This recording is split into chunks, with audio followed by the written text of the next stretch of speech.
Say, can you see by the dawn's early light what so proudly we hailed at the twilight's last gleaming, whose broad stripes and bright stars through the perilous fight o'er the ramparts we watched were so gallantly streaming, and the rocket's red glare, the bombs bursting in air, gave proof through the night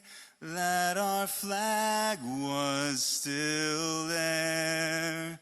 Oh, say does that star-spangled banner yet wave o'er the land of the free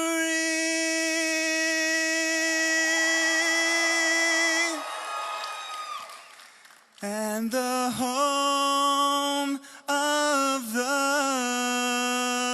brave.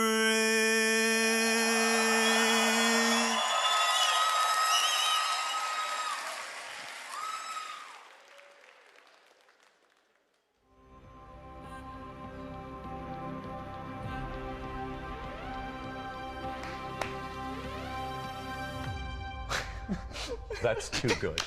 Joe Bob, that's too good. I got to tour with Charlie as his opening act for the last 3 years. I think initially some people might have found it odd that Charlie Kirk was bringing a comedian on the road with him, but also I don't think people realized how much Charlie loved to laugh. Mark Twain once said the human race has only one really effective weapon, and that's laughter. And even though he was known for his logic and reason, nobody understood the power of laughter better than Charlie. Ladies and gentlemen, please welcome comedian, Turning Point contributor, and host of Turning Point Tonight, Joe Bob. Joe Bob. Joe Bob. Joe Bob. Joe Bob. Joe Bob. Joe Bob. Joe Bob. Joe Bob.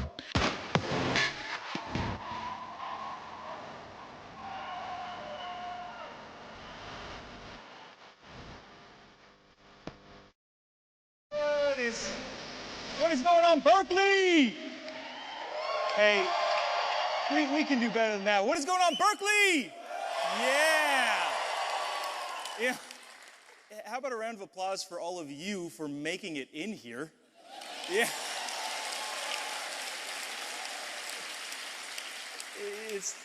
If only we had this kind of security at the border. But seriously, I'm not actually kidding. Guys, so I'm in a weird position, I'll be honest with you, and being completely frank. I used to go up and make, honestly, trans jokes a lot in front of Charlie, and he'd come up and, you know, lay the truth on people. My job was kind of like to loosen people up a little bit. Actually, it was at Berkeley where I think Charlie recognized, like, the need for that. He was a funny guy. We were up in another room, I forget where it was, here on campus, but he made a hilarious joke that nobody laughed at. He said, you know, if you're gay in Gaza, they'll give you a flying lesson off the nearest roof. And it went straight over people's heads. So he's like, I think I need somebody to, you know, rile people up a little bit so they can recognize when I'm actually making a joke. But it honestly feels a little odd doing that. Maybe we'll get to a little bit of humor in a little bit, but I think first things first, I'd like to start off, not sure how many people it would apply to here, but tomorrow being Veterans Day, if you served in our U.S. military at any capacity and are a veteran, I would love for you to stand up so we can give you all recognition.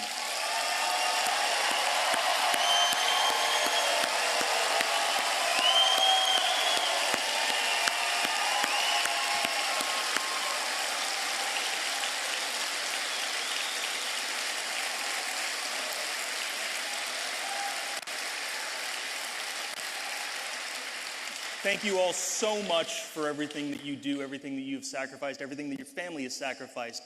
And that goes for all of our veterans and also all of our fantastic security. I know it was a little bit difficult getting in here, but one more round of applause for all of the brave men and women that keep us safe at these events.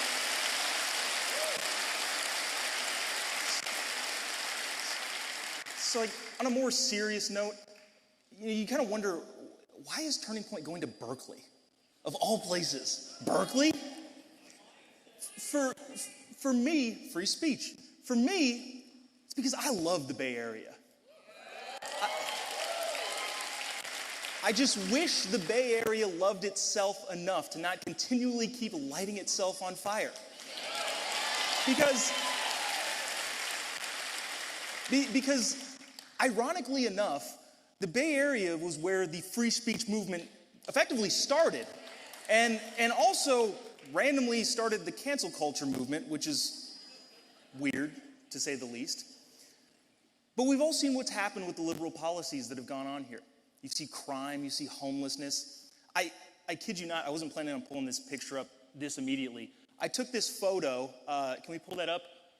On the BART over here. I know, I risked my life taking the BART. People literally shooting up in the row behind me. That is no way to run a society in any way, shape, or form. But it continues to happen here. And I'll say this, if you live in an area that bans plastic straws but not fentanyl, you are doing something drastically wrong.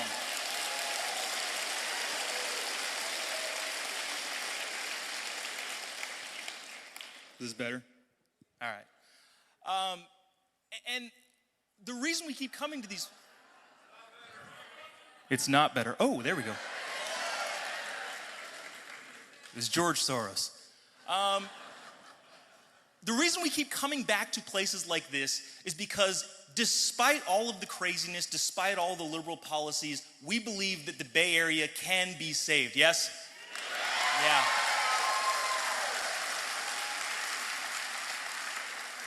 We need more spaces of courage, not more safe spaces. And all of you guys showed a great amount of courage showing up tonight. So thank you guys again. I know I've made you guys applaud quite a bit, but I guess into the more lighthearted stuff, especially here in the Bay Area. Congresswoman Nancy Pelosi announced her retirement last week.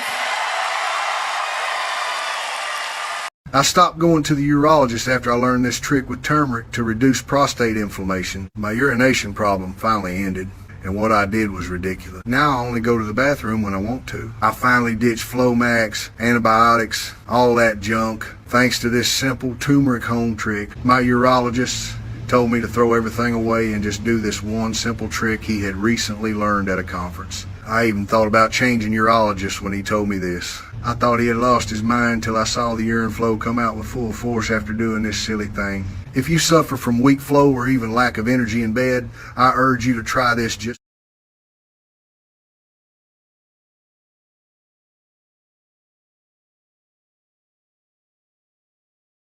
I recognize that we are cheering in this room, but I can't help but feel for our liberal friends. They have lost an important, powerful, and influential investment advisor. She said that this is not the end of her political career. It is simply the end of federally mandated financial disclosures. I was digging into Nancy a little bit, and in 2005, there was a resolution in Congress to whether or not they would allow the 10 Commandments to be posted in public buildings. And even though Nancy was actually there when Moses descended from Sinai, she still voted no. I am not a political aficionado. However, if you agree with Satan, it's maybe not the best political approach to take. No, I'm not calling Nancy Pelosi the devil, right? I'm not saying that Congresswoman Nancy Pelosi is the devil. However, if Satan was in Congress, the roll call vote for that bill would have been the representative from hell. And he would go, it's actually pronounced Minneapolis. But I actually agree with Nancy on this one. She's totally squared away. She's got this covered. Before I leave, I want to tell you a very, very quick story about Charlie that happened a couple months ago, and I've told this a couple different times, but I feel like it's fun and appropriate for this setting. I'm known as kind of the in-house smartass. In other words, the liability. I tend to get the brand in trouble quite a bit. Like for example, sometimes on Instagram, just for my own fun, I'll scroll through and find the LGBTQ hashtag, and I'll comment, "That's gay."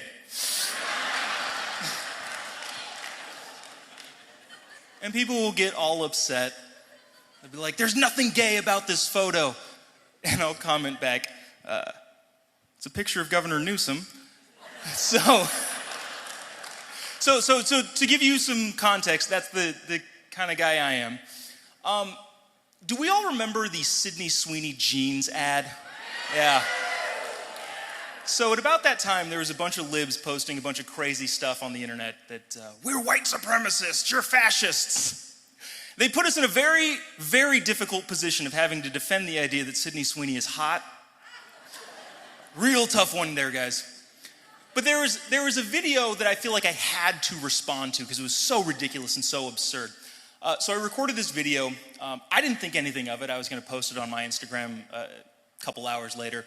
But there's a producer at Turning Point that doesn't have Instagram, so I wanted to send it to him because I knew he'd like the joke.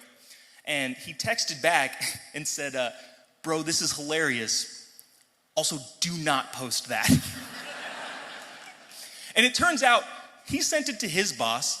She sent it to her boss, and ultimately it made it to Charlie.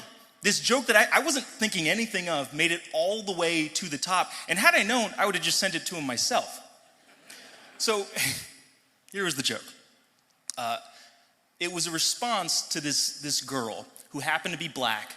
She was outside of an American Eagle store, and the person recording the video said, "Hey, do you want to go in that store?" And she turned around all sassy, "I can't go in there because I'm black." It's a ridiculous and absurd thing to say. So I responded with equal absurdity. I said, "She might be right.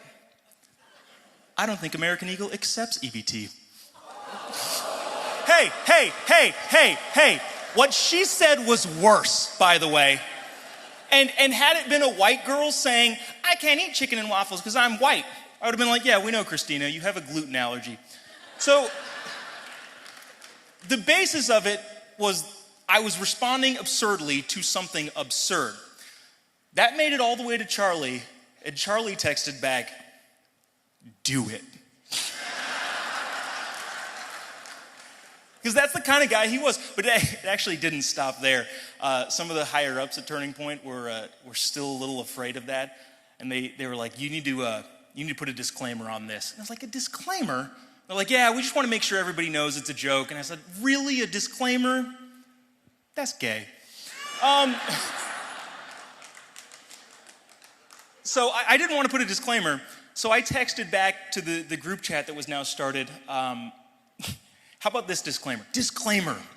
Charlie Kirk himself wrote this joke, but he made me say it because I'm a brown.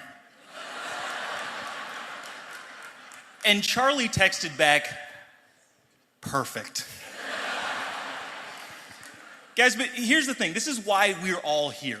Because I know I'm joking. You know we're joking. At the end of the day, you need to be able to say what you want to say in this country, regardless of whether or not some blue hair who's protesting outside says that you can't, yes?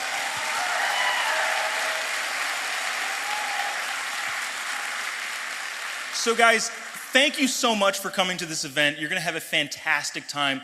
All of the people coming up are firm fighters for truth, firm fighters for our country, and firm fighters for reality effectively. So thank you all so much.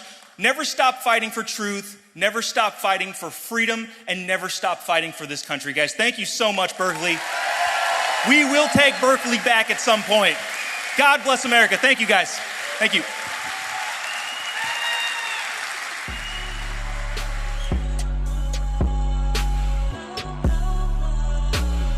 Please welcome to the stage UC Berkeley Turning Point USA Chapter President, John Paul Leon.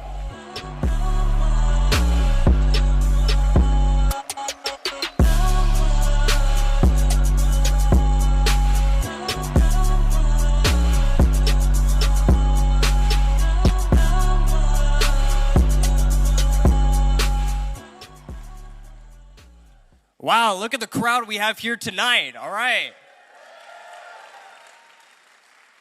So firstly, of course, I want to thank everyone so much for coming. Our chapter here at UC Berkeley has completely blown up, and it's just an incredible honor to be here with everyone.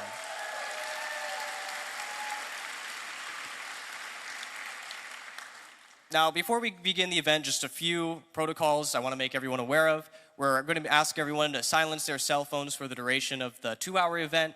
And also, we're going to ask for you to kindly not obstruct our freedom of speech. And, you know, UC Berkeley is supposed to be a free speech campus. And as such, we ask that you don't do anything to violate that. So if we see any disruptors in the crowd, you may be asked to leave, and we may have someone escort you out if it gets too crazy. But other than that, we'd like to have a moment to thank security. Thank you for law enforcement.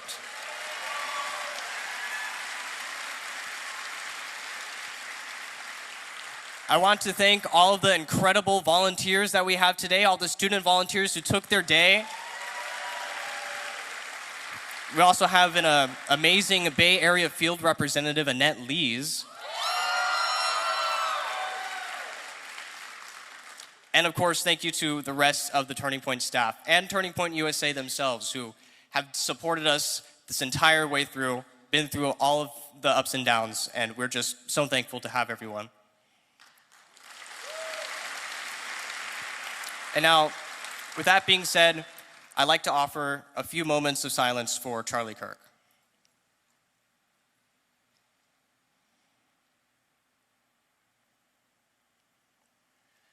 Two months from this day, we witnessed one of the most tragic events in modern history, when a bullet soared through the air and an assassin took the life of a courageous man. The sad truth is, the left are not your friends. They will mock and dehumanize you just so they can laugh. If you've got honey at home, you might be one step away from wiping out your memory problems. Many people don't realize it, but that mental fatigue, lack of focus, and poor sleep are signs that the brain is already suffering silently. I'm living proof of that. I suffered from recent memory loss for years and was stuck in a constant mental fog until at a checkup my doctor warned me. These are signs that your memory is starting to fail, and if I didn't improve my sleep, it could develop into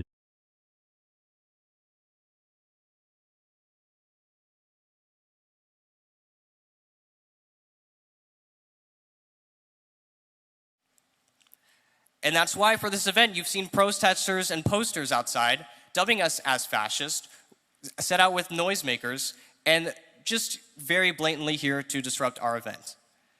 And to all those protesters outside, I have one thing to say. It is clear to us which side is winning when your side becomes the violent agitators. When you try to win with force and not through reason, you have lost. And the reality is they would never come in and ask a question. They're not trying to win honestly. They have already lost the intellectual battle.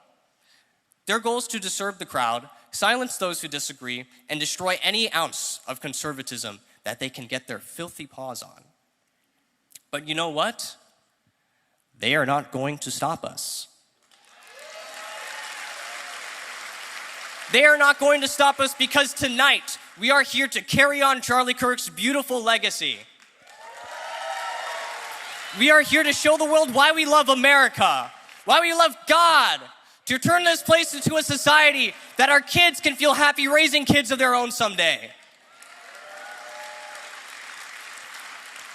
We are here to show that the true lunacy of the left is that they thought they could silence Charlie Kirk by killing him.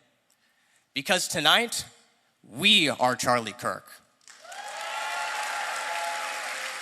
We are the movement that he created, and we are the fire that lights the flame of the fight. So now let's make Charlie Kirk proud. What do you say?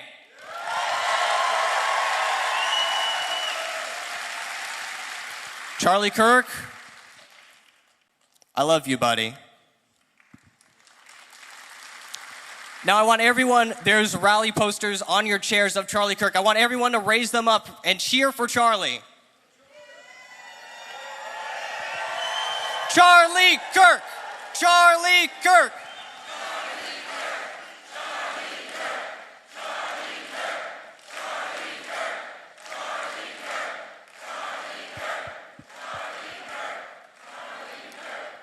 Now, it is my great honor to invite these two beautiful guest speakers that we have tonight, Frank Turek and Rob Schneider. They will be with us in just a moment.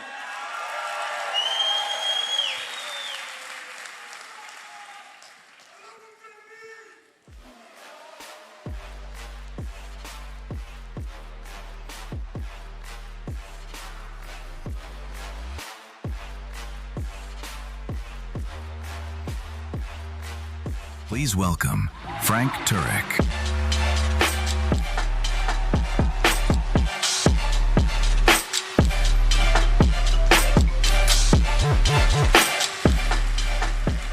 Good evening, UC Berkeley. Wow, they wouldn't let everybody in now, would they? But the important people are here, and I want to start by asking you a question, and that is, where were you 2 months ago today when you heard Charlie had been shot?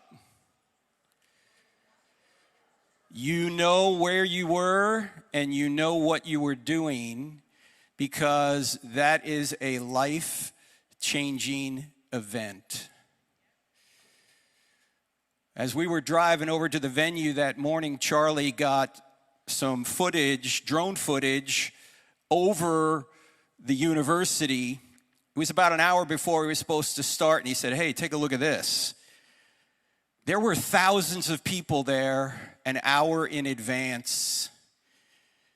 And I said to him, Charlie, I don't like this. There's too many buildings around here. But he just shrugged it off, because Charlie knew that in order to love people, you have to make yourself somewhat vulnerable. You can't be completely secure all the time. And so Charlie said, we're going through with this. And I'll never forget when we were walking in, and it was a Trump rally times 2. I mean, people were screaming. They were just cheering, USA, USA. You've seen some of the video. And he kind of looked over and he said, welcome to the big leagues. And he started tossing hats, and Angel back here gave me a row of hats. And so I was like, okay, I start tossing hats. We're tossing hats, and then Charlie sits down to start answering questions, and someone said, I think it was Angel, he said, hey, do you want a hat? I said, yeah, I guess it's kind of hot, I'll put a hat on. And somehow that meant I was signaling the shooter later. You may have seen that crazy conspiracy theory out there. Absolute madness, because we all know somebody had to signal the shooter to say, hey, that's Charlie over there. The internet is crazy, ladies and gentlemen. And when that shot rang out, and we got him in the car, his eyes were fixed. He wasn't looking at me, he was looking right past me into eternity. He was absent from the body, present with the Lord. But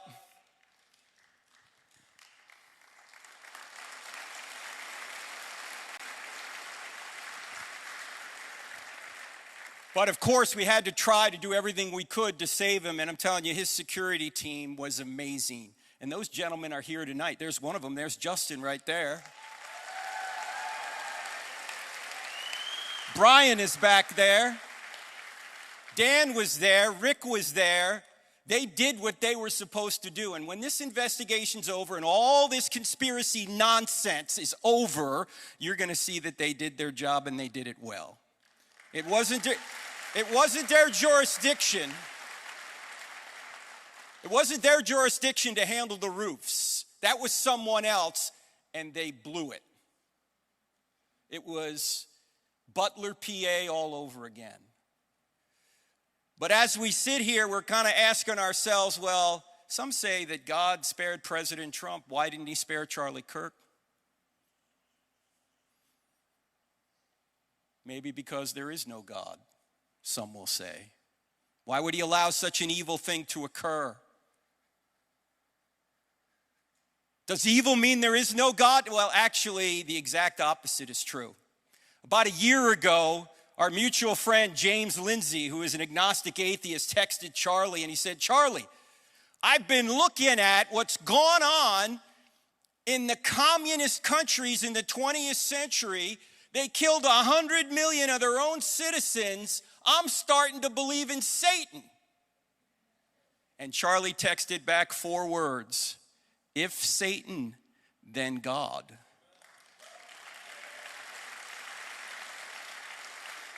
Now, what did he mean by that? What he meant was evil is not a thing in itself, it's a lack in a good thing. Evil is like cancer.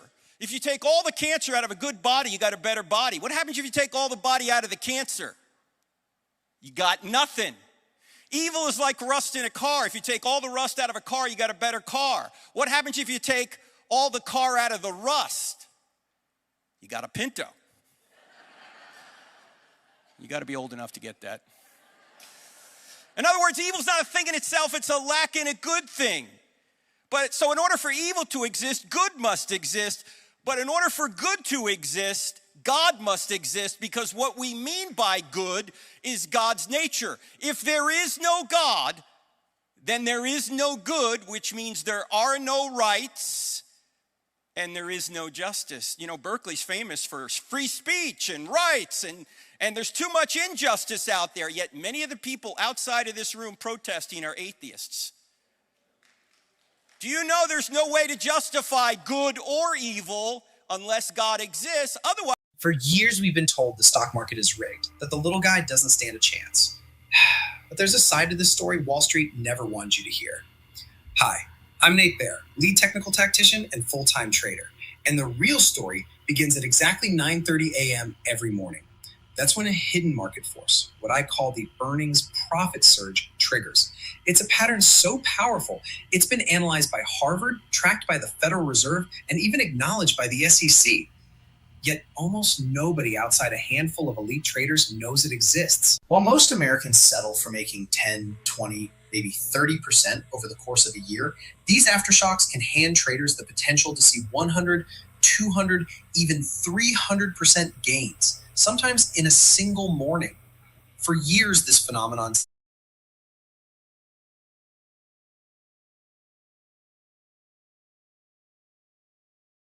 and our founders knew this. Thomas Jefferson said, we hold these truths to be self-evident, that all men were created equal and endowed by their government. No, he didn't say that. Endowed by their creator with certain unalienable rights. Among these are life, liberty, and pursuit of happiness, and that governments are instituted among men to secure these rights. Government doesn't give you rights.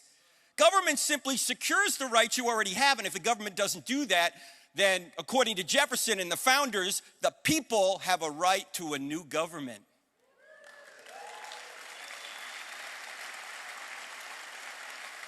So evil does not disprove God. It may prove there's a devil out there, but it can't disprove God, because there'd be no such thing as evil unless there was good, and there'd be no such thing as good unless God existed. Now, we still can ask the question, well, God, why did God allow this particular evil to occur? I had a militant atheist once at Michigan State ask me this question. He said, if there is a good God, why doesn't he stop all the evil in the world? And I said, sir, that is an excellent question. Maybe because if he did, he might start with you and me, because we do evil every day. You ever notice when we start complaining about evil, we always start complaining about somebody else doing it? It's like, hey, God, why don't you stop him? God, why don't you stop her? God, why don't you stop the shooter? God, why don't you stop Hitler? God, why don't you stop... Why do we never say, God, why don't you stop me? Ladies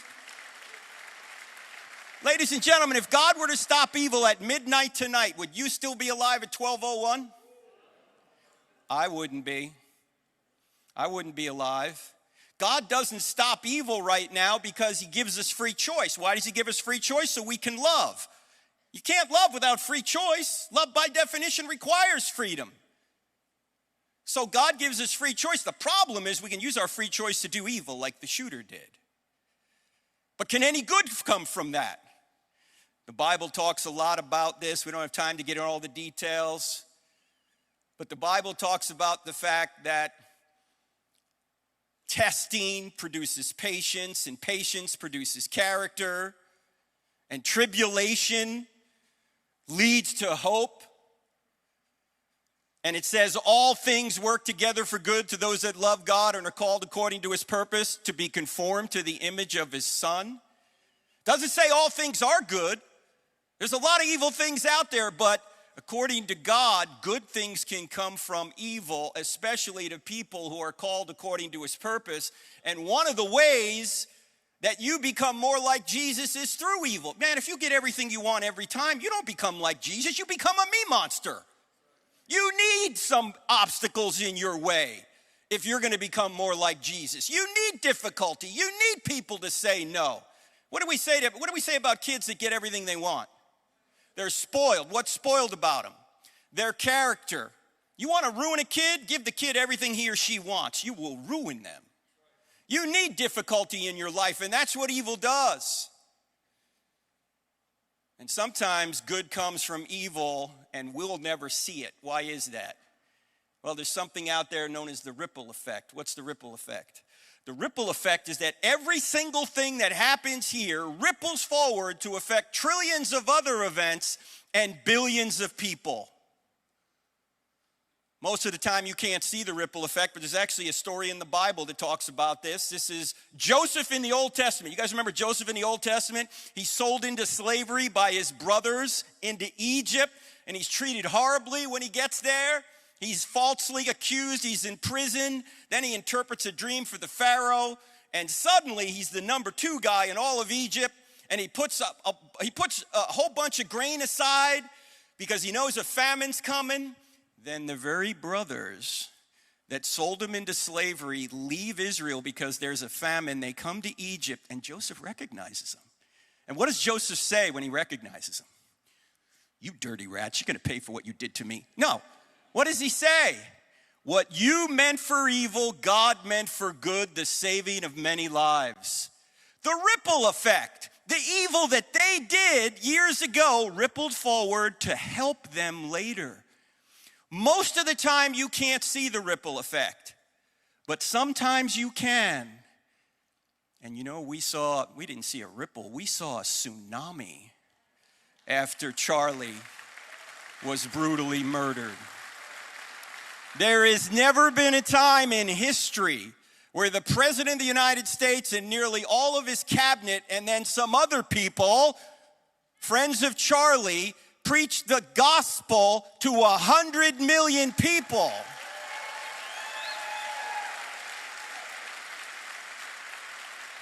I submit to you, if Charlie were here today and we were to say, hey, Charlie, 100 people would come to faith if you give your life right now. Will you do it?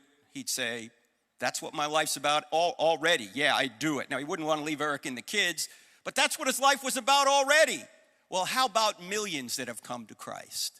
I'm getting emails from people in foreign countries like Sweden. I got an email from a lady who said, I'm an atheist my whole life. Now I'm a Christian because of Charlie Kirk.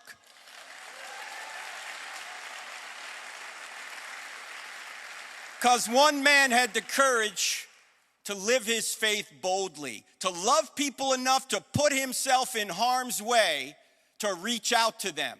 Because we know that a fascist tactic is to hand the microphone to your opponent and say whatever you want, make your case. The very people that are claiming he's a fascist are the fascists.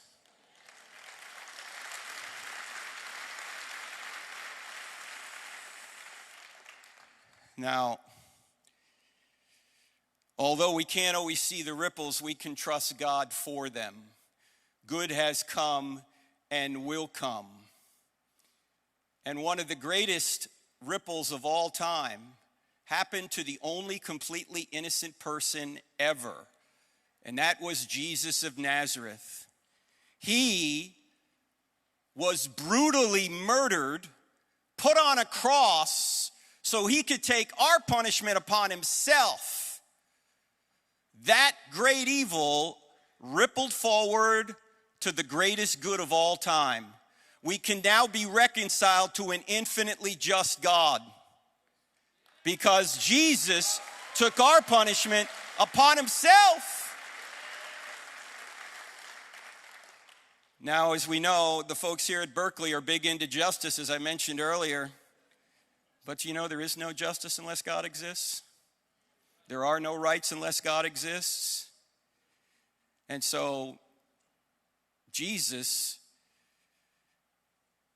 is the one that is the just judge. He's going to judge the living and the dead. And let me ask you a question. Maybe you're not a Christian, but you love Turning Point. Do you want to be judged by an infinitely just being? I don't want to be judged by an infinitely just being because I haven't been infinitely just. I'm going to be punished if that's the case. I don't want justice, I want grace. And Christianity is the only worldview where you get grace. You trust in what Jesus has done, and then you're not only forgiven, you're given his righteousness. Ladies and gentlemen, this is the greatest story ever told, and it's true.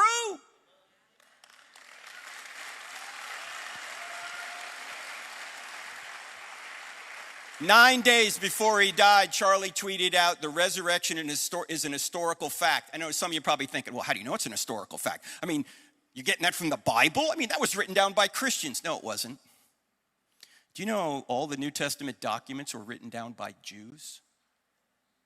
They weren't Christians. They became Christians because they witnessed something they didn't expect.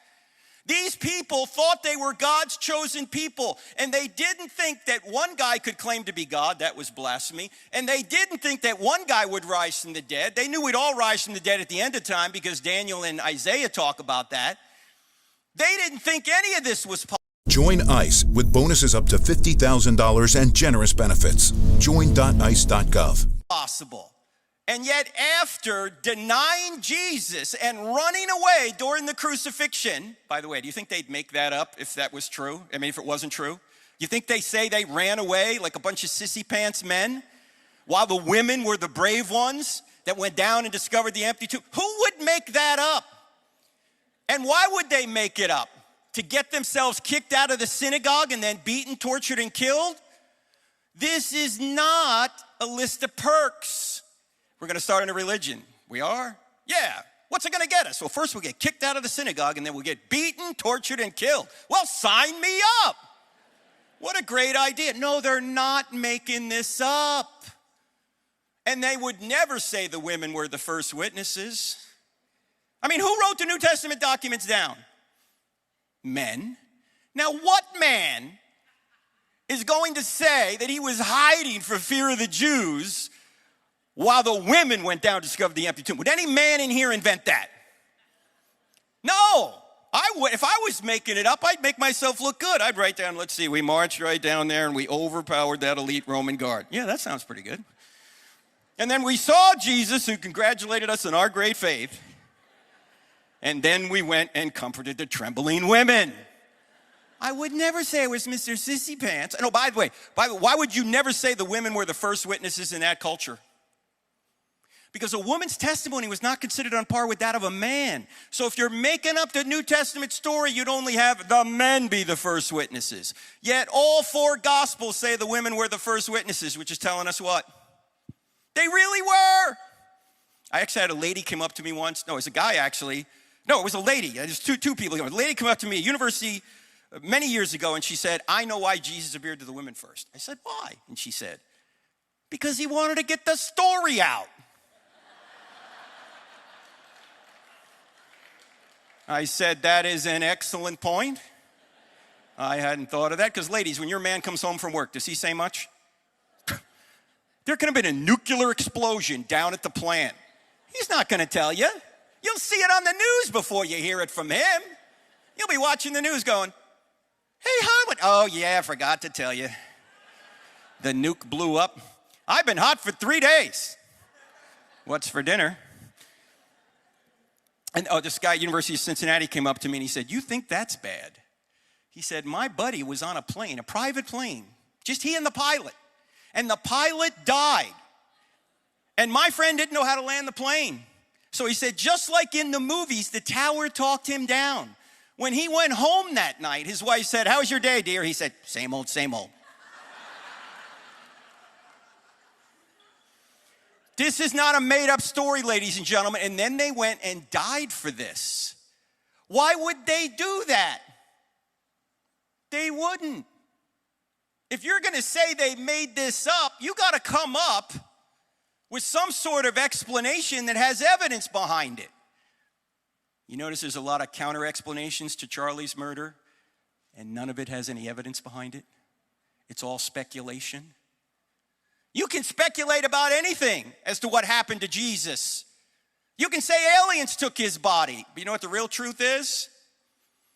Those disciples went to their deaths saying he had risen from the dead. And the disciples didn't get the big three that normally encourage people to lie. They didn't get sex. They didn't get money. They didn't get power. All they got was persecution. Yet they said it was true. Why would they do this? I am never going to forget that day, and I know you are not going to forget it either 2 months ago. I'm never going to forget Charlie's lifeless eyes looking back right past me in that car. It's a life-changing event. Do you know what else would be a life-changing event? A man that predicted and accomplished his own resurrection from the dead.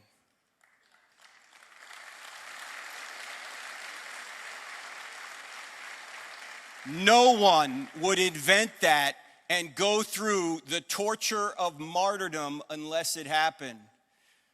So Charlie would want you to know today, in fact, the last walk we took, we used to take these walks when I was in Phoenix, late at night through Phoenix, and we would just talk about all these issues because he wanted to learn more about how to defend the faith. And the last walk we took was Monday night before he was murdered Wednesday, and one of the biggest issues we talked about was the resurrection. Charlie wants you to know that he's in heaven right now and will be physically resurrected, and so will you. The only question is, are you going to be resurrected up or are you going to be resurrected down? Charlie Kirk is in heaven right now, not because he gave his life for his Savior.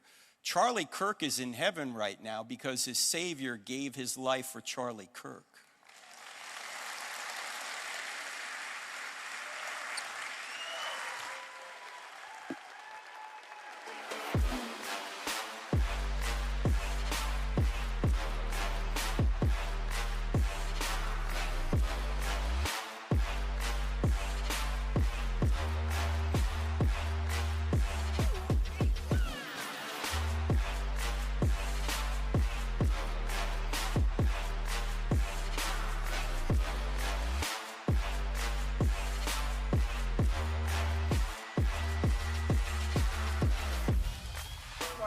My name is Charlie Kirk, and I love America because I love talking with people I disagree with. Started an organization that's now in 1,000+ campuses to save the greatest culture and country ever to exist. Our family's divided. We're divided the same way the nation is divided. Will anything ever be remedied? A nation divided against itself will not stand, neither will a family divided against itself. Why do you think your son is conservative? You as a father should listen to your son. I used to be, at one point, on my father's side. Upon doing my own research and seeing things firsthand, I've switched sides. We talk every day about politics to the point where it's divided us. Father-son divide is more important than politics. Really try to come down at what generational perspective do they have. Never let politics get in the way of the beautiful relationship between father and son. And my question for you is, do you have any hate against the LGBT community. How could I hate that which I have a heart for? I might not agree at that for some of the lifestyle choices that some people make, but of course not. And if someone said, Charlie, what's your view on marriage? I say, I believe marriage is between one man and one woman. Do I have hate in my heart for somebody that doesn't choose the lifestyle that I believe that God laid out in the scriptures? Of course not. What's this big goal? I go around universities and have challenging conversations because that's what is so important to our country, is to find our disagreements respectfully, because when people stop talking, that's when violence happens. You could see that happen all across the world. What motivates you to come out here? Well, because I love talking to people I disagree with. When people stop talking, that's when you get violence. That's when civil war happens, because you start to think the other side is so evil and they lose their humanity. First, I just want to say I don't agree with you on a lot of stuff, but I really respect, and I think you don't agree with me on a lot of stuff, but I really respect that you'll have a dialogue. I think one of the big problems in this country right now is, like, people can't have a dialogue, and people, like, don't even know how to, like, have a dialogue and use logic and, like, have an actual argument like you do. So how do we improve that as a country? How do you think we get more people that can argue, like, on both sides of the aisle? And I think this event is a great example of it, right? I think that this event is, we need to have differing opinions. We need to have people that don't share the same worldview and see which one is better and try to find common bond. You should have your own discussions like this every day. You should try to model it and try to have, back and forth, and that's what makes the country strong and great. Civil dialogue. Hi, I'm Charlie Kirk. Rob Schneider. And today, what are we doing? Well, you can do it. You can do it! Let's go talk to some kids. Let's go talk to some voters. Let's get these voters voting. Right now. We'll see you in a bit. Thank you. Please welcome Rob Schneider.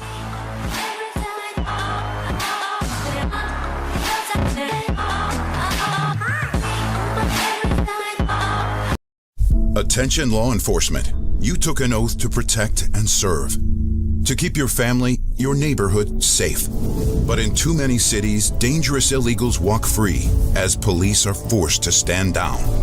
Join ICE and help us catch the worst of the worst. Drug traffickers, gang members, predators.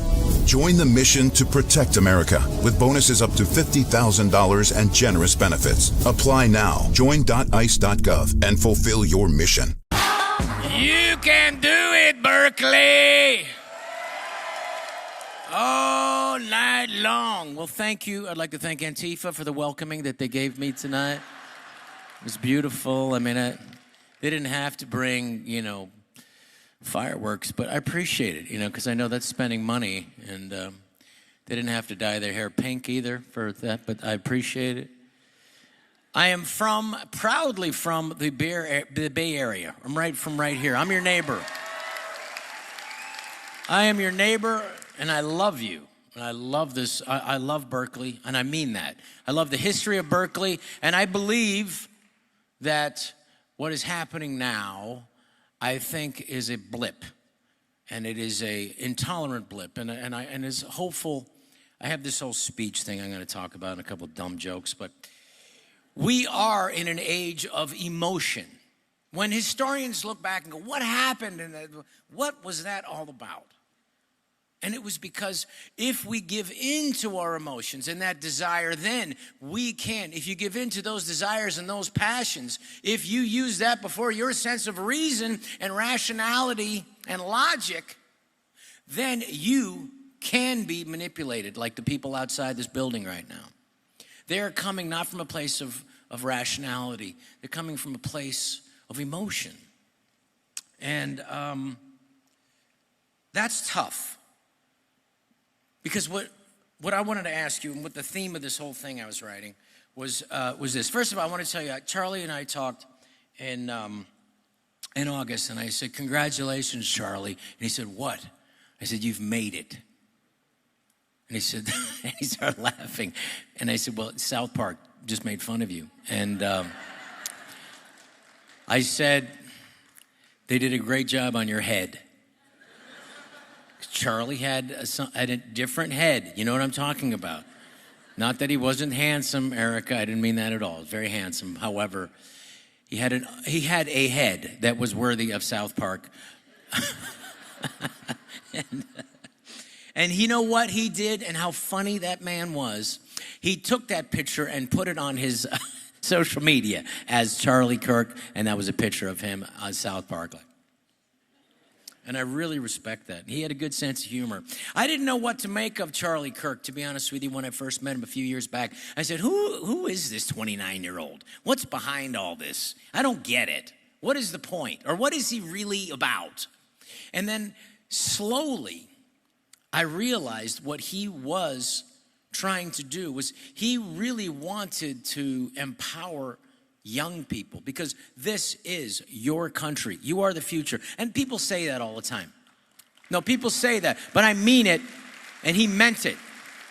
This is your country, and we have to make sure that you don't let the excesses of my generation ruin your opportunity to buy a home, to have free speech, and to live your life in the freest and the greatest experiment in human history, the United States of America. Now, Charlie's murder exposed a part of an ugliness that I have not seen.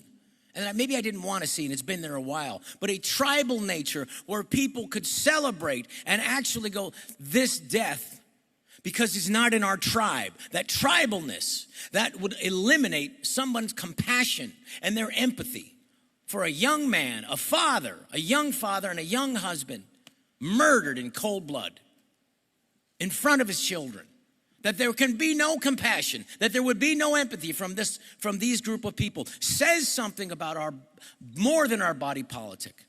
It says something that there is a dis-ease, and we have to be aware of that, and we have to work on healing that. How do we go about that? Well, I would just say to the people outside, and this was the thrust of the thing I wrote before I realized it's not as good as what I was trying to go for. The most important question I could ask everybody in this room, and the most important question that you could ask yourselves, and the most important, but the people outside with the poof of pink hair or whatever's happening out there,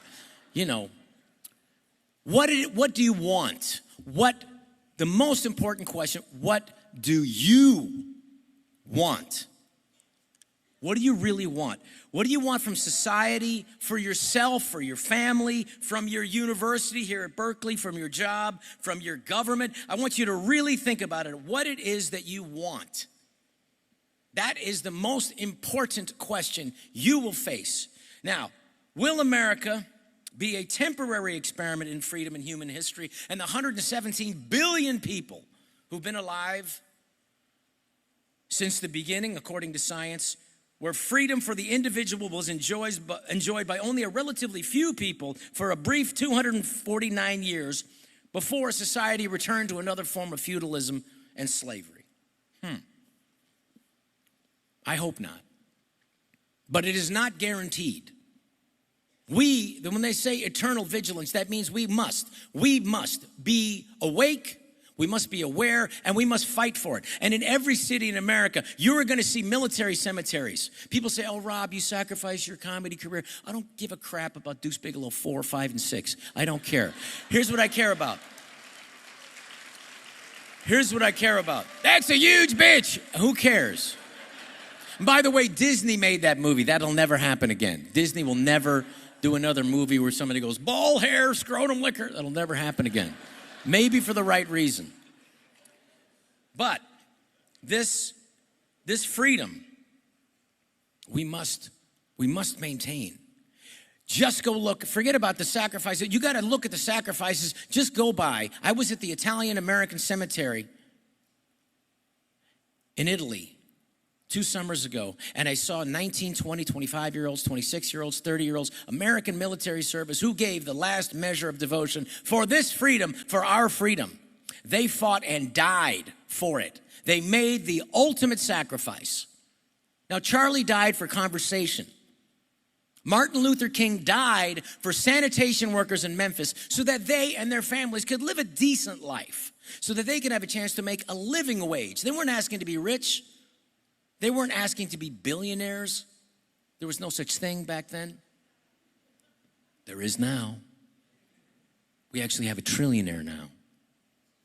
But that's the thing that I would say to the people outside protesting and not letting people in, and the assholes at this university for making it so difficult for people to get in and eliminating tickets. Let me tell you, Berkeley, shame on you, Berkeley. Shame on you.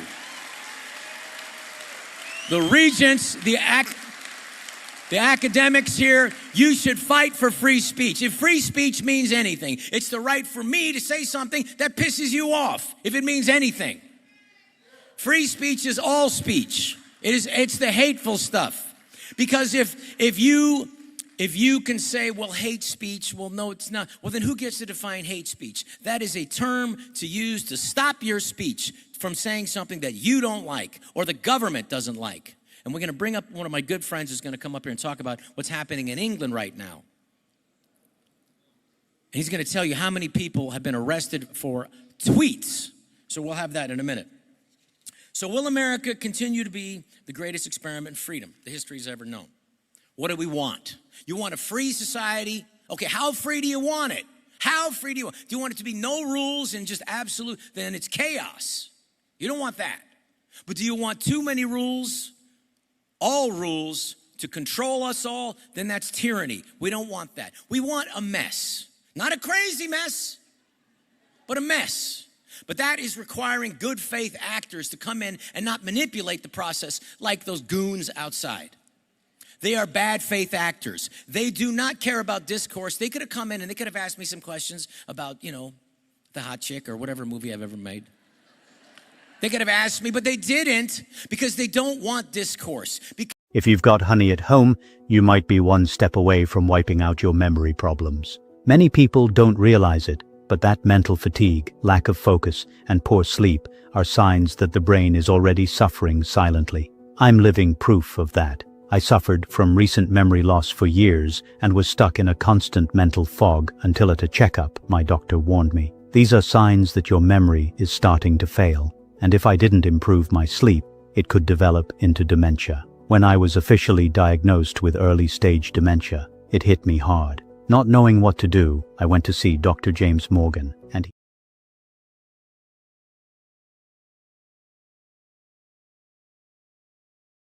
an argument.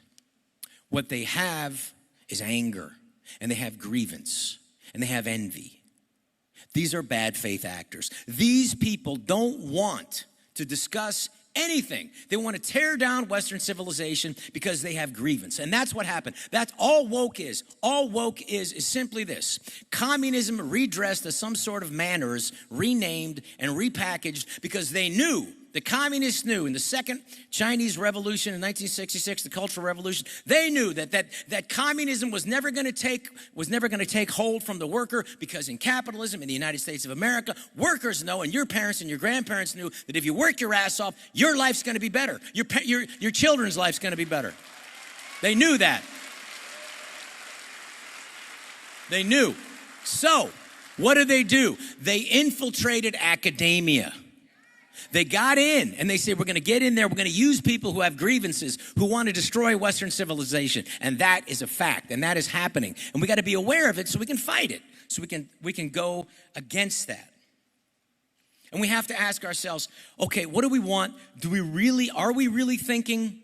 Are those people really thinking for themselves? Are their thoughts their own? Or are they indoctrinated into a closed system of thought where they think they're thinking for themselves, but they're just regurgitating someone else's talking points? They're indoctrinated into a liberal system of thought policing themselves. These people are slaves, thought slaves, fighting to maintain their own enslavement.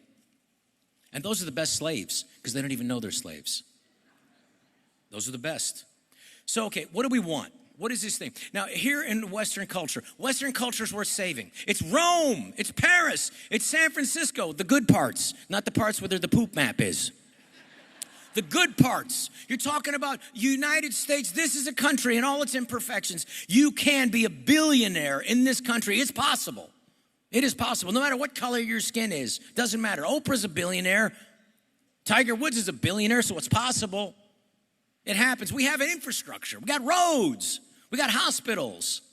We have electricity. You go to the Philippines, electricity stops right outside Manila. Not here in the United States. This country supports it. And Western civilization and all its successes is worth saving. And it is under attack. Now let's talk about what it is you want. Because here's the problem with Western civilization and culture and the idea, because you can get swept up into that too, into the monetary kind of thing and worry. Because there's this thing about where we're missing our life. And I would just say, I would be conscious from someone who's made this mistake. There's this idea.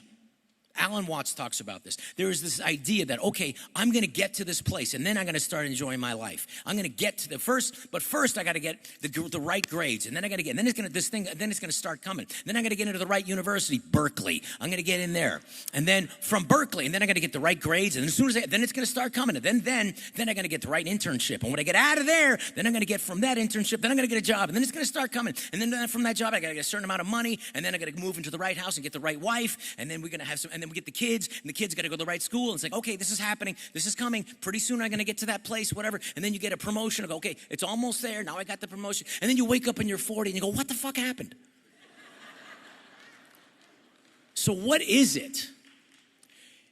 We have this problem, is that we are looking for the answer, we're looking for the thing, and when you peel back, you look at an onion, you peel back one onion, trying to find the thing, you peel back one piece of the onion, and then there's another peel, and you peel that one, and you're trying to find the thing, and you peel that, you peel that, you peel that, you peel that, and pretty soon it's gone. You go, what the hell happened? Well, the thing is the onion itself. That's the thing. If you have a foundational belief in God, there is nothing this world can do to you. Nothing.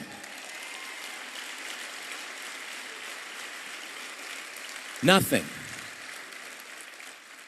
You will have that. And God could take away your family. He could bring you another family. It's unbelievable. You look at the Bible and go, oh, how could people have put up with that? How did Job go like, okay, yeah, I'll get another family. Thank you, God. No, I'm not going to worry about it. What? We'd all freak out. I'd freak out.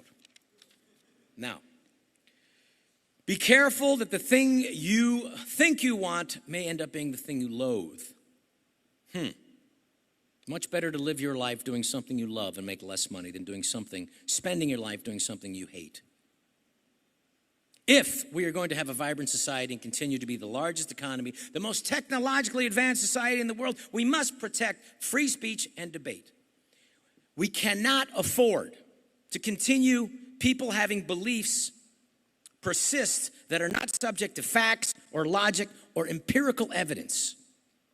And anyone who presents empirical evidence to the contrary gets shut down, censored, and subject to violence on the university campus. This has to stop. Now, we must be evidence and logic based. As American author Thomas Sowell said, when we silence opposing views, we threaten the very fabric of a free society. When we threaten with violence the minority of people who think differently and have different views, our freedom shrinks and our ability to create and innovate is greatly reduced. In this case, a society either destroys freedom or itself. We must create the conditions to give you the potential to get what it is that you want. Now, President Franklin Roosevelt believed in the goodness of the American people. He trusted them. He believed in an informed citizenry will always make the right decision. But that isn't happening now. We're being manipulated by social media, by politicians who are appealing to your passion, to the desires, to your hatred, to just whip you into that frenzy. And we have to be aware of that and hopefully move as far away from that as we can. If we trigger the public's desires like they want to do, then they can get away with any atrocity, and they can make us do things that are against our best interests. We are constantly manipulated all the time. So again, I ask you, what do you want? Like Berkeley claims to be a liberal town. They claim to want affordable housing. They have vacant lots that they could build on, but they always get stopped. Why? Because they want affordability, just not in our backyard. But we need you to be stakeholders in the American dream. And we need this dream to be accessible to you so that you can afford a home. And we have to stop the speculation, and Charlie Kirk and I talked about this. We must, the Trump administration every administration moving forward must stop the speculation of these giant companies like BlackRock, State Street, and Vanguard from buying all these single-family homes, speculating on it. And then they do something else. They'll raise the price and they'll buy it themselves, and then all the homes in the neighborhood are that price. This is antitrust. This must be stopped. Yeah. Now, we need wages to go up. We need productivity. We need skilled workers. You want to be a millionaire? The fastest way to be a millionaire right now, sorry, it's not your political science degree. It's being a plumber. Be a craftsman. They're not going to be able to fix your toilet with AI. Trust me. If you have a group of plumbers, you're going to be you're going to be the fastest to a millionaire of anybody you graduate with. Be a welder. Unbelievable. You get a 6-figure salary to start. Now we need the Biden administration with his massive immigration. We imported poverty. People who do drywall and construction now have to compete with 12 other guys who are willing to do the same job for cheaper. Now, here we have a situation where we need you to be successful. Not that we want you to be, it would be nice if the next generation, we have to have all of you successful. And I'm going to tell you why. Because now, for the first time in America, we have more 65-year-olds than 18-year-olds. So please. 1 spoonful of honey with cinnamon before bed equals 0 memory collapse. The secret the billion-dollar industry doesn't want you to know.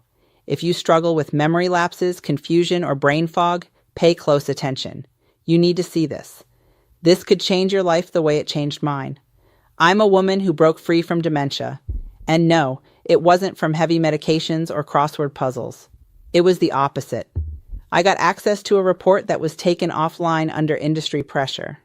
It described a Harvard PhD neuroscientist who helped patients with early forgetfulness regain sharp mental focus.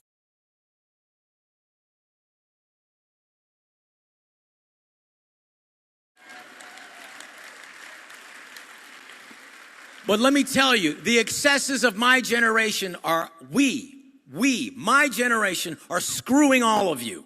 We are. And you need to hold us accountable. Because every second in the United States, your government, us, people my age, we're spending $71,000 a second. Okay? $71,000 a second. How are we going to continue this? We won't be able to. In 7 years, the Medicare Trust Fund will be empty. In 7 years, the Social Security Trust Fund is gone, meaning that we will double seniors' poverty to 24%. There'll be 24% cuts. Last year, we finished the year at $37 trillion in debt, and in 10 years, we will double it. It is my sincere concern that we're going to have to insist that this insanity stops so that you can get your fair share, what you deserve, a piece of the American pie. We can do it. You can do it. All right. For every dollar we take in, now we spend $1.43. Let me say that again. For every dollar we take in taxes, we spend $1.43. We are about to lose our sovereignty. We're giving it away to the financial markets. It is immoral. It is immoral, and we must change this. Now, the elites see us as mass irrationality that need to be controlled and manipulated. The government techniques are the same, only the crisis changes. The Red Scare of the Soviet Union was a crazy lie that they told students here in Berkeley at that time. They said, if there's a nuclear attack, duck and cover.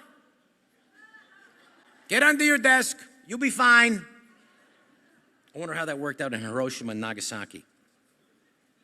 In California in 2020, Gavin Newsom, the governor of this great state, said, yes. He said, mask up between bites. Mask up between bites. He said that. What an idiot.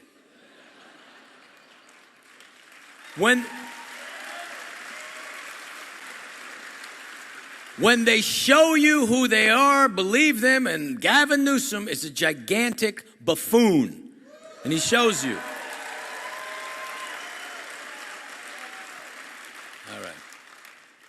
Now, there is an attack. We're going to talk about this with my good friends who will be coming out here shortly. I want to introduce in a minute. There is an attack on Western civilization, and the United States really is the last bastion of hope for the free world. It really is. It really is. Let me just... Western civilization is under attack. Western Europe is bringing in people that hate them, and they're bringing them into their culture that they hate. And as Charlie Kirk said, if you do not assimilate, it is an invasion. And that's what we are experiencing. That Western Europe is gone. So,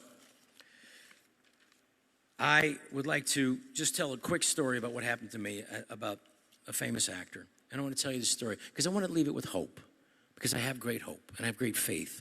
And like my father Paso, who's a terrific priest from Omaha, and he lives in Scottsdale, he said to me, Jesus already won. This is just a mop-up mission. Okay? The battle is won, but we must be on guard, all of us. We must fight. We must be courageous.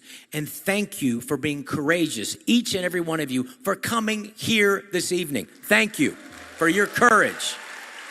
Courage is required. Now, I was at a very liberal place for the 50th anniversary of Saturday Night Live. I was in New York, and I got about the same response. But I wasn't there to talk about politics. I mean, I went there for 5 years. It was my, part of their history. They're part of my history, blah, blah, blah, blah, blah. So anyway, I'm there, and, I didn't want to talk about politics or whatever, And they sat me next to Al Sharpton. It's like, well, how are you still alive, And then, and 2 rows in front of me, I see Robert De Niro. I know. Well, Robert De Niro hates Trump, and I love Trump. I mean, he's not perfect, but there's only been one perfect person in the history of the world. That's Jesus Christ. So, we all fall short of the glory of God. So anyways, but I don't want to bug him. I don't want him to I don't want him to ruin my night. I don't want to ruin his night. But hey, put your phones down for this one. Come on, be here for now. Just turn it down. Come on. Let's not, I'll put this on the internet later, okay? Please. Just be here. Be here for now. All right? You, put it down. Put it down. Put it down. Be here now. You're here. Be here. So anyway, at the end of the show, they do a very gracious thing where they invite everybody who's ever been a cast member, anybody ever hosted the show, they invite us all onto the stage for one final bow. It's nice because we're probably never going to be there again. Some of the older people are going to die or whatever, So, whatever. So, but the problem is the show's been on the air for 50 years. So we all get up. Everybody in the crowd's a cast member or used to host the show, so we all get up and we start making our way to the stage, and Will Ferrell's pushing me. Oh, jeez, Will, come on, this De Niro's right there. I don't want to, please, I don't want to deal with this. I don't want to deal with this right now. So we start making our way to the stage, and it's really crowded. And I'm right behind De Niro, right behind him, And then finally, somebody pushes me into De Niro, and De Niro turns around, and he's like,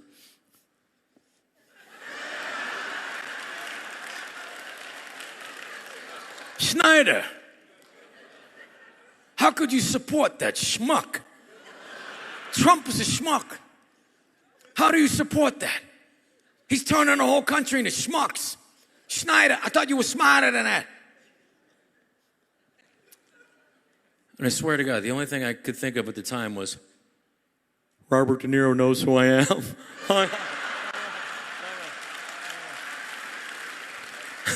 I swear to God, I looked right at him and I said, I love you. I love you. He's like, no, I really love you. I love you. I swear to God, he looked right at me and went like, okay. That's the only way to handle this. We're never going to be able to out-cancel the cancel culture. They're better at it than us. It's got to be through love. You don't get a reward. You don't get a reward for loving your brother. You don't. You're supposed to. You get a reward for loving your enemy. Somebody who wants to destroy you. The people outside, you got to love them. And I love them. I love them. I wish them the best. I hope they come around. I do. Now, Charlie Kirk loved all of you and loved this country. Now, if I would have had time, I would have said to Mr. De Niro, Mr. De Niro, God picks people that we wouldn't pick. God is a terrible casting agent.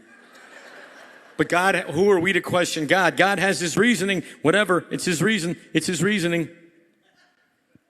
I said, look at King David. King David, a murderer, an adulterer, someone who coveted another man's wife. And God's like, yeah, I know. But he's my guy. God. That's who I want. He has the qualities of a leader that I need. It's the same thing with Moses. Look it up in the Bible. Moses, a stuttering shepherd. A stuttering shepherd. Yeah, I know. He's got a little problem with his dad, but yeah, that's who I want. But he stutters. Yeah, I know, but he's my God. God. And if you think about it, that's why it took 9 different plagues. If you've got honey at home, you might be one step away from wiping out your memory problems. Many people don't realize it, but that mental fatigue, lack of focus, and poor sleep are signs that the brain is already suffering silently. I'm living proof of that. I suffered from recent memory loss for years and was stuck in a constant mental fog until at a checkup, my doctor warned me. These are signs that your memory is starting to fail, and if I didn't improve my sleep, it could develop into dementia. When I was officially diagnosed with early-stage dementia, it hit me. Pharaoh in Egypt, what he wanted. Let my people go, ga, ooh, fire flood, fire flies, famine, locust. Get that Jew out of here, he's spitting all over me. And it's the same thing with Donald Trump. God, you're like, hey God, Trump's my guy. That's who I want. What? Yeah, that's who I want. But God, he's been really disrespectful to women. Yeah, I know, but that's my guy. But he's called women pigs. Only Rosie O'Donnell. Thank you very much. Thank you very much. I love you. I love you. I love you. I love you. I love you. I do. God bless you. May God continue to bless each and every one of you. I love you. Coming to the stage right now. Come on out, guys. Let's get this out of here. Come on out here. Come into the stage. Come on out right now. This is my buddy, Professor Peter Boghossian, author of How to Have Difficult Conversations. Come on in there. And my good friend, Oxford professor, author of Free Speech and the End of Woke, my good friend, Andrew Doyle, Dr. Andrew Doyle. And of course, you know Frank Turek. So we want to answer your questions, and nothing is off limits. We are here for you. This seat is, of course, for Charlie. And Charlie, I'm sorry, but I'm going to put my jacket near you. So, okay, if you disagree, you go to the front of the line. If you disagree, you go to the front of the line. Okay. This guy's not going to disagree a lot. I see a Trump hat. Yes. Okay. Somebody coming? You can do it. Yes. I love your hat, man. Thank you. I really respect what you said about all the love thing as an Antifa person, so thank you, Rob. My question for you is, last month you tweeted out that children didn't get sick when you were a kid, so there weren't children's hospitals. Yeah, So my question is, does your wife firewall block Google, or are you just unfathomably retarded? That's a good question. I don't think I'm extremely retarded, but I would say my level of retardation is about your level of intolerance. It's about the same. Yeah. And It's interesting. I'm going to stand up for this, since you're standing up like that, is this. And I like your goofy hat. It really is going to do well. You're never going to get laid, but it's a beautiful hat. Here's the thing. 54, according to a 2013 statistic, 54% of Americans' children at least suffer from one chronic illness. That's over half. And if you don't care about that, then you don't care about the future of this country. We have children now with rheumatoid arthritis, diabetes, childhood diabetes. We have children with chronic inflammation. We have peanut allergies. They never used to, when I was a kid on a plane, they never said, sorry, can you take your peanuts? We have a peanut. We did because we didn't have peanut allergies. So what I said with that tweet was to get morons to come and ask questions like you did. Thank you very much. Because let me tell you, if you don't realize that Americans are sick and that we need to get our Americans healthy, then you are part of the problem. And I will say that when I was a kid, yes, there were, but there was not a proliferation of children's hospitals like there is now. And I guarantee you, and there was not a proliferation of sick children and obesity. In this country, we have 40% of Americans are obese. Obese, the technical term meaning that their body fat is obvious. We can see it. But if we don't get healthy, nothing else will matter. So thank you for your question. Thank you, Rob. Thank you. Good luck with everything. I wish you well. Hello, Mr. Schneider. Thank you. My name is Jackie Jones. Hey. I am a current UC Berkeley student. I am actually the co-president of one of the comedy clubs on campus. Yeah. Yeah, thank you. I grew up watching all of your movies, and now I've actually just transitioned to watching you more on Kill Tony. Thank you. I've seen you on like a very PG level with Big Daddy, and now I'm hearing you with Tony Hinchcliffe saying things I probably shouldn't say right now. Yeah. But, I know. Charlie hated my language. He hated it. He told me that too. But he still loved me and still invited me because he knew that I was getting laughs. But thank you. And I guess my question for you is that as a young female comedian, I think I wouldn't consider myself someone that gets easily offended. I think a lot of people tell me I should be getting offended for things that are jokes that are made at my expense that as a woman, right? I think they're funny, right? But I want to know, are there things that we shouldn't be joking about, something that I could joke about that you couldn't, or You're right. I don't think that there's any rules set in stone, but I do think that if you do a joke and people don't laugh, that you get it. But I also think it's our job to challenge people. I always say, like, comedy and society and cultural mores they're shifting. They don't stay, it's like the tides. They go up and they go down. And it's our job to find out where it's going up and then to push it a little bit. If I don't challenge my audience, then I'm not doing my job. Like tonight, I really think that some of that stuff, we have to challenge it. We have to do. Like that gentleman challenged me. And what he did by calling me a retard was he brought me to defend that position and explain something. And it was true. I was incorrect in a statement, but I'm glad that it brought up people talking because I was able to talk about, just like Frank talked about earlier, we're able to get to discussions by stuff, sometimes we're making a mistake that we can talk about, and millions of people saw that tweet because what I was able to get to is that we have sick children, and we have to really worry about the health of all of you people. And so, but yeah, I think there's stuff that is too far, but you got to push things a little bit. And you'll find out like really great comedians who are the polar opposite of my political, like Sarah Silverman. She would say things and she would couch them, and I learned from her. Crazy liberal. I love her. She's a crazy liberal. And she would do things like saying, I would never say a racist joke because I think it's awful. And then she would do it. But she would get the audience to be an accomplice. Louis C.K., whether you like him or not, he's a genius. He's able to talk about horrible things because he gets the audience to question their own sense of morality through his own lack of morality. He attacks himself, and then we all laugh and question it. So in that sense, I think you should go for it. Don't be afraid to push things. Okay, thank you. And Mr. Schneider, may I shake your hand? Yes, come on up here. Thank you. Thank you so much. And you, come up here and shake my hand. You, Antifa. You come up here. Come up here. Seriously. Get up here and shake my hand. Come here. Come up here. Come here. I wish you all the best. Thank you. God bless you. God bless you. All right? I love you. I do. I do. Okay, next question. Hi, Mr. Schneider. Hi, everyone up there. I'm the chapter president at San Francisco State. And I know. Yeah. I couldn't get into Berkeley either.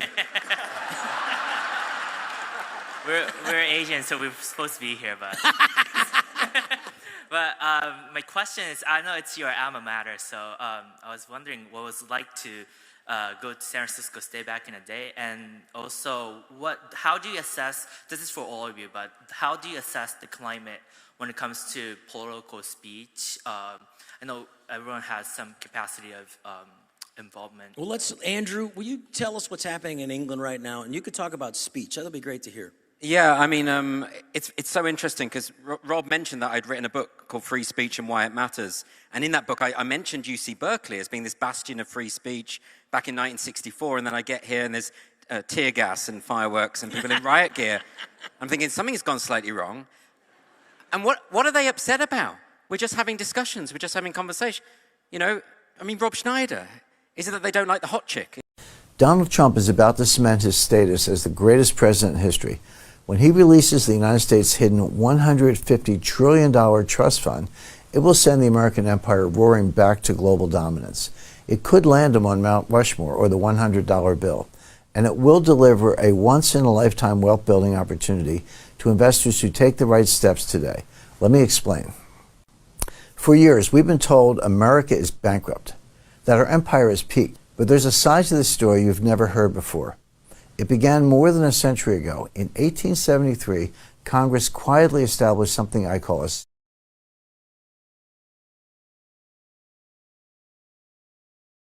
And they're all out there going mad and going crazy. And I see that, and then you fast forward to now, 1964, free speech movement, UC Berkeley.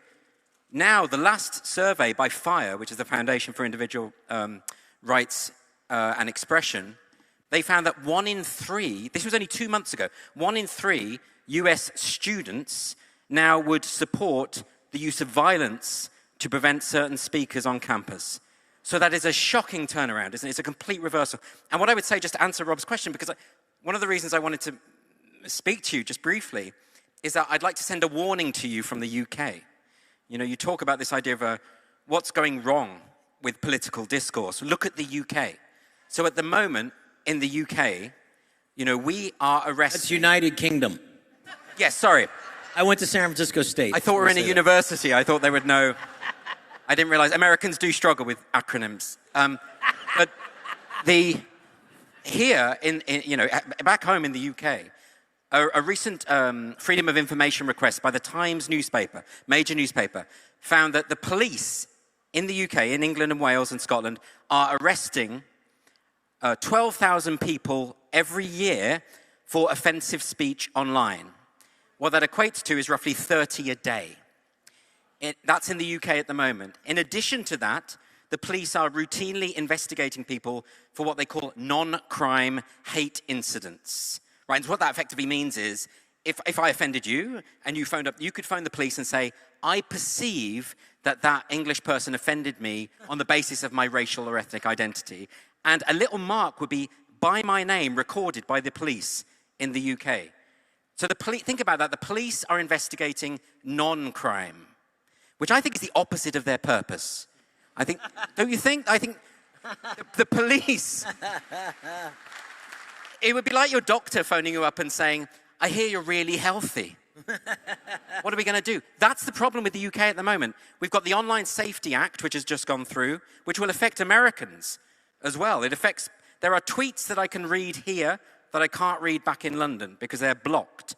And although they say ostensibly it's about protecting children from harmful content, Spiked magazine, which is a magazine I've written for in the UK, recently put out a documentary about the threat to free speech.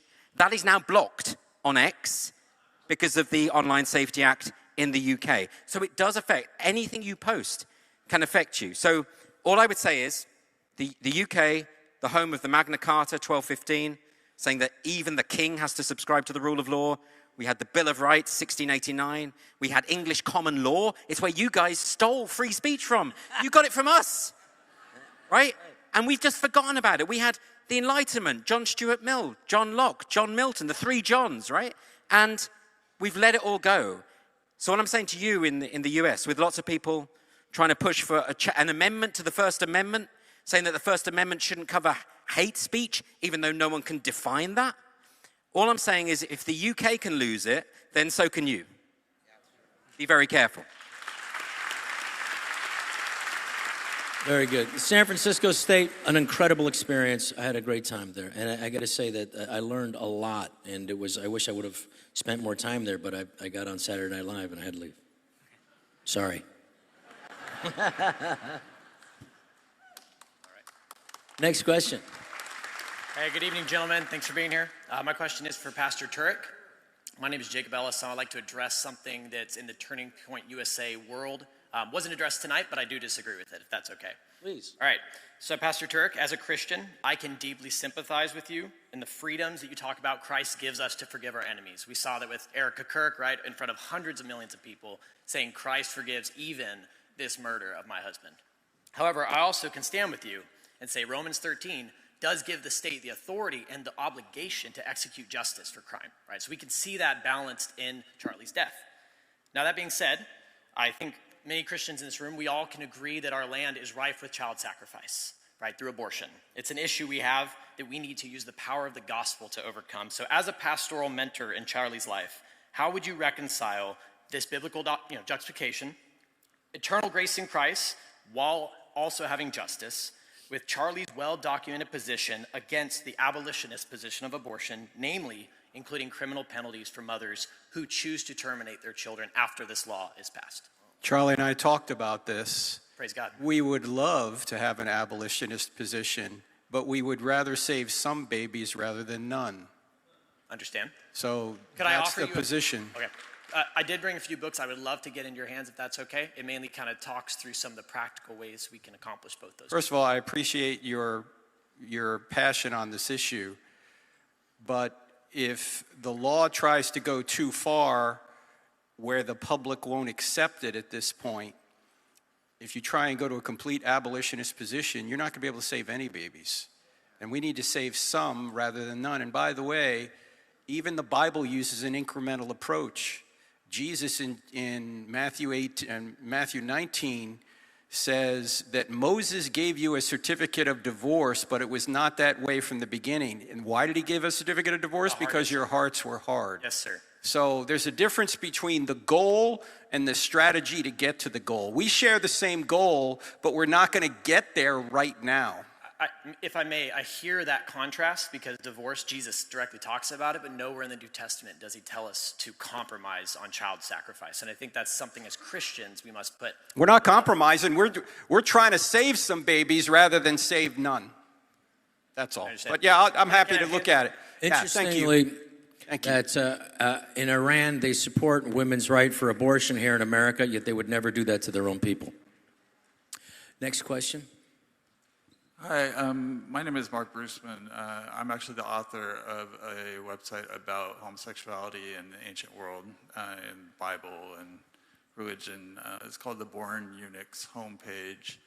And in that chapter, we were just talking about Matthew 19. There's a verse in which Jesus talks about people who are born eunuchs from their mother's womb. I read that verse back in '91, and that set me on a lifetime of, well, it set me on a decade of looking for proof that eunuch, what we call a eunuch, could actually be perfectly intact and simply have no lust for the opposite sex, a man who had no arousal with women. The ancient world made that distinction. They distinguished between men who were, or people who had no lust, had no arousal with women, versus men who were aroused by women, and the latter were the actual men. So when we look at Where are you going with this? Because when you look at Leviticus, there's no prohibition of homosexuality in Leviticus or in Paul. It is a prohibition of men who have sex with women bottoming for other people. Okay, where are you going with this? What I'm saying is there is no prohibition on homosexuality in the Bible. Where we get the prohibition on sex outside of marriage comes from a passage in Plato's Dialogue on Laws. Okay. 7 pages in which he says you use religion. Okay, let Frank answer the question. Okay, He's thank you. Most qualified. Yeah, I among think us. if you look at Romans chapter 1, Paul talks about indecent acts. But we're not going to totally exegete the passage here because it's been exegeted for 2,000 years. No, it hasn't. Okay, well, we'll have to agree to disagree, but thank you. Move on. Thank you very much. Okay, thank you. I did not have eunuch as a question in my mind that was going to come up tonight, but that's why God delights in variety. Yes, next question. So this question I have for Dr. Turek. I see a lot of the nonsense that Candace Owens is spewing online about how maybe Trump or Erica were involved in Charlie's assassination.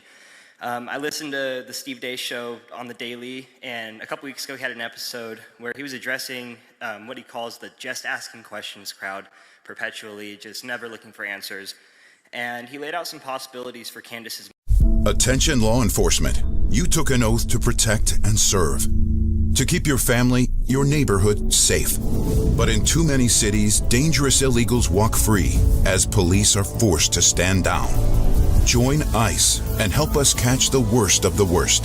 Drug traffickers, gang members, predators. Join the mission to protect America with bonuses up to $50,000 and generous benefits. Apply now. Join.ice.gov and fulfill your mission. Motivations. Either she's seeking attention, demonically possessed, or maybe she's a psyop that's meant to fracture our coalition. So my question to you is, what do you think her motivation is, and how should we respond when confronted by people who believe in some of these crazy conspiracies about Charlie's death? I've done several podcasts on this recently, and I don't know what her motivation is. I don't try and judge motivations, but let me just say a couple things. Anything's possible, but if you're going to suggest someone's guilty, you need evidence, and she doesn't have it. A dream that Charlie came to her in a dream and told her that he had been betrayed. That's not evidence, okay? Maybe it could be somehow if there's other corroborating evidence, but there isn't any. And my friend Mikey McCoy's getting death threats now. Mm-hmm. I'm getting people emailing me, you never know what can happen to you, you need to repent. Of what?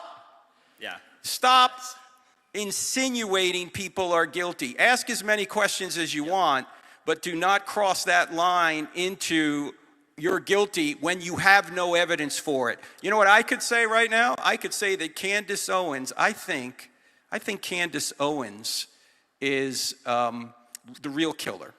Yeah. And she's the real killer because Charlie stopped inviting her places.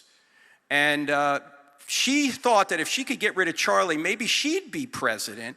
And she's doing all this to divert attention from her being the real killer. Mm-hmm. That's possible. But you have no evidence. But I have no evidence, and I'm not suggesting that. I'm simply saying that seems to me what she's doing to other people. Exactly. We have to be careful. We have to be careful. I'm sorry? You can go ahead. I know. Well, we do things a little. If you want a seat at the adult table, you're more than welcome to wait in line. But we don't yell. We don't shout. Let's move forward. I will say we have to be careful. If you disagree, you come to the front of the line. There is temptation. There is temptation, and there's the temptation, and the devil will have that temptation to get spun out in a particular way. And to get spun out in a way that is unhealthy for you. I'm sorry? Yeah, all right, we're done. Thank you. All right, Thank let's you. go to the next question. Would you be able to sign my hat, please? Yes, sir, I will. I'll do it later. Okay. Thank you. Go ahead, next. Hi, Mr. Schneider. My name is Abbas Ben-Hamida. I'm a current freshman here at Berkeley. All right, nice to meet you. Nice to meet you too, sir. Recently, I've become deeply concerned about the loss of the First Amendment and free speech. So I've been wondering, how can the United States continue to protect the First Amendment, especially on college campuses, when cancel culture and corporate influence limit our ability to speak out? And how can people think that Donald Trump wants to uphold our amendments if the Trump administration continues to support the suppression of those speaking out against the genocide happening in Gaza? Wow, there's a lot there. First of all, it is a mistake to silence speech of any kind, and it is a mistake from the Trump administration to silence. It's also a mistake, even though I find it abhorrent, burning the American flag is still a form of expression, And while I find it awful and tasteless, it's not up to me. It's not up to my taste. And I don't think it's up, and that would never uphold in the courts. Yes, free speech is the speech that we don't like and the speech that the government doesn't like. And we have to, what the Biden administration did was the Biden administration, day one, censored Bobby Kennedy, the first person that they censored. And we don't clamp down, and they used the tech companies to do that. And all this came out. So, yes, we have to be able to express our opinions. And it was also a mistake for the head of the FCC, the Federal Communications Commission, to criticize Jimmy Kimmel. I mean, that's a private company. If they want to fire him, keep him on, that's fine. I think it's a broadcast license, so they can't directly lie, but he could have asked for a simple apology or something. But I think we have to be very careful about that. And the Republicans, and I could say the conservative group, we have to be careful that we don't fall into the same trap where we use censorship like the Democrats did. Absolutely. I just want to make sure, are the people, we don't have much time left, but are the people, the next 5 or so people, you disagree with things we've said on the stage, right? Yes? One more point, sir. Yes, sir. We don't have enough, I'm sorry, we don't have enough time because we really want to get, we have a long line out there. Okay.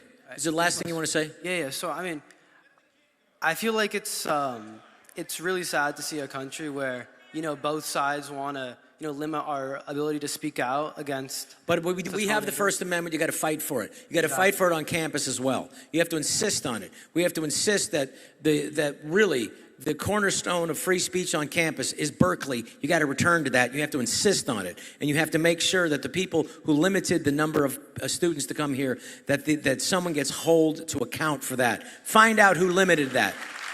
Thank you so much, sir. Nice talking to you. Thank you. Hi, my name is Chris. I'm a little bit nervous, but it's okay to talk with you guys. I just wanted to say it's very similar to the gentleman's question on freedom of speech on campus. Yes. I could be wrong. I don't want to be spreading misinformation, but I believe my chancellor, Richard Lyons, is here. If you want to call him out and just say, hey, bud, like, what's the deal with freedom of speech on campus? Like, we're not having dissenting opinions coming in. They stopped the protesters from being allowed to buy tickets so we could have like a back and forth discussion. And I think that hurts our movement, It hurts everybody's movement. Yeah, it hurts everybody. I mean, like what was said in some of the materials earlier is like not allowing opposing views hurts the very fabric of a healthy society. Absolutely. And so Richard Lyons is here, and I'm just sort of curious what. Well, where is Richard? Where are you? Richard, are you still here? I mean, I don't mean to be so... No, Richard, first of all, outspoken, I would like to invite you on stage and to speak with us. Richard, if you're here. Not in a confrontational way. Come on, Rich. If you're here, you're invited to come to the stage and speak on behalf of yourself, because I don't think it's fair for me to speak for you. But also known as Dick Lyons. Sorry. All right, but if you would like to come to the stage, you're more than welcome to speak your piece. I would just like to say that we need to hold people accountable for their free speech as well. If you say something outrageous, there's going to be repercussions for it. Someone may call you an a-hole or whatever. But the fact of the matter is, this campus, more than any other campus in the United States, has the foundational principle of free speech and the student body uprising for free speech. And it was free speech that was not Republican or Democrat, conservative. It was free speech for everybody. Anybody want to talk about that? Peter? Can I add something to that? I mean, a lot of the people, there's a really simple solution. If you disapprove of a speaker or you don't want to go and see a show, don't buy a ticket. And then you've made that decision for yourself. And we see there's a lot of empty, this is a sold out event and there's a lot of empty seats here. So what has happened is those individuals outside setting off tear gas and the rest have made a decision on behalf of other people, and they've said paternalistically, we're going to decide what you can and cannot go to, what words you can and cannot hear. Yes. That is called authoritarianism. That's what that is. And those people outside here are organizing under the umbrella of Antifa, anti-fascism. Now, the problem with that, and I know, I'm aware, I'm sensitive to the fact that there are multiple definitions of fascism and that there are disputes within academia over the precise definition, but I'll tell you one thing.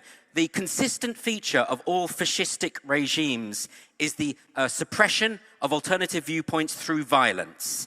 That's the key thing that they all share. So if you are a member of Antifa using violence to shut down speech you disagree with, guess what? You're kind of going along with the fascist playbook there. Could I add to that, just to clarify? So, thank you.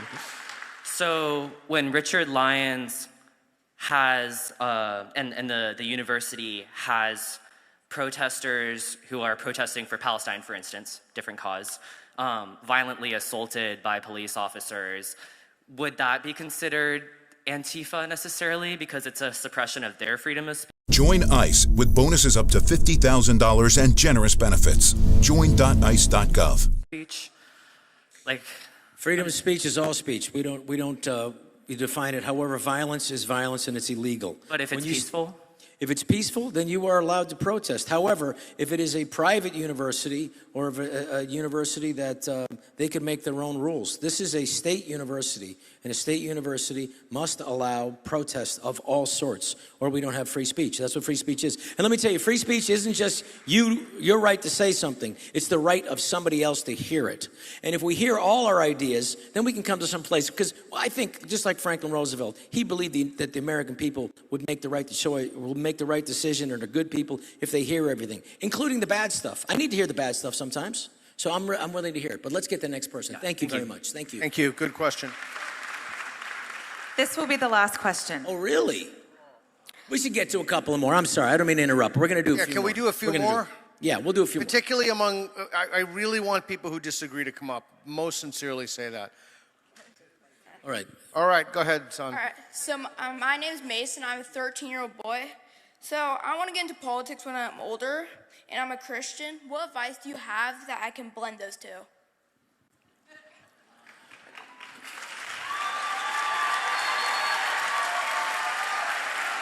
I'll tell you, I'll say what John Adams said.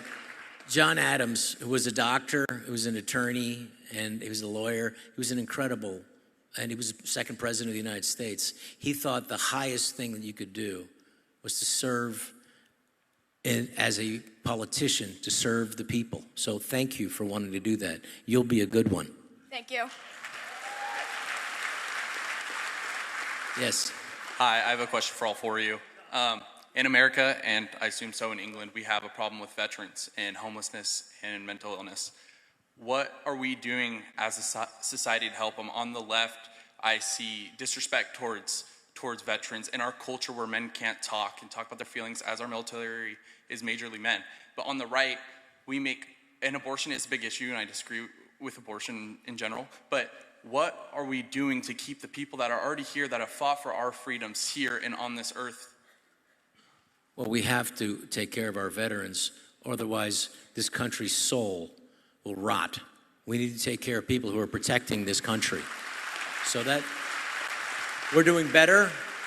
This administration specifically is doing better, but we have to help. I mean, there used to be in World War I, there's a thing called shell shock, and then it was like, now it's down to post-traumatic stress syndrome.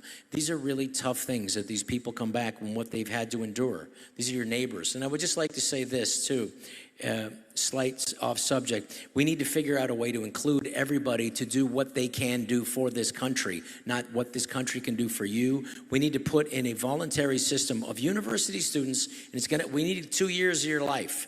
Dedicated. You want to do the military, you want to serve overseas, you want to help people. We need you to do that.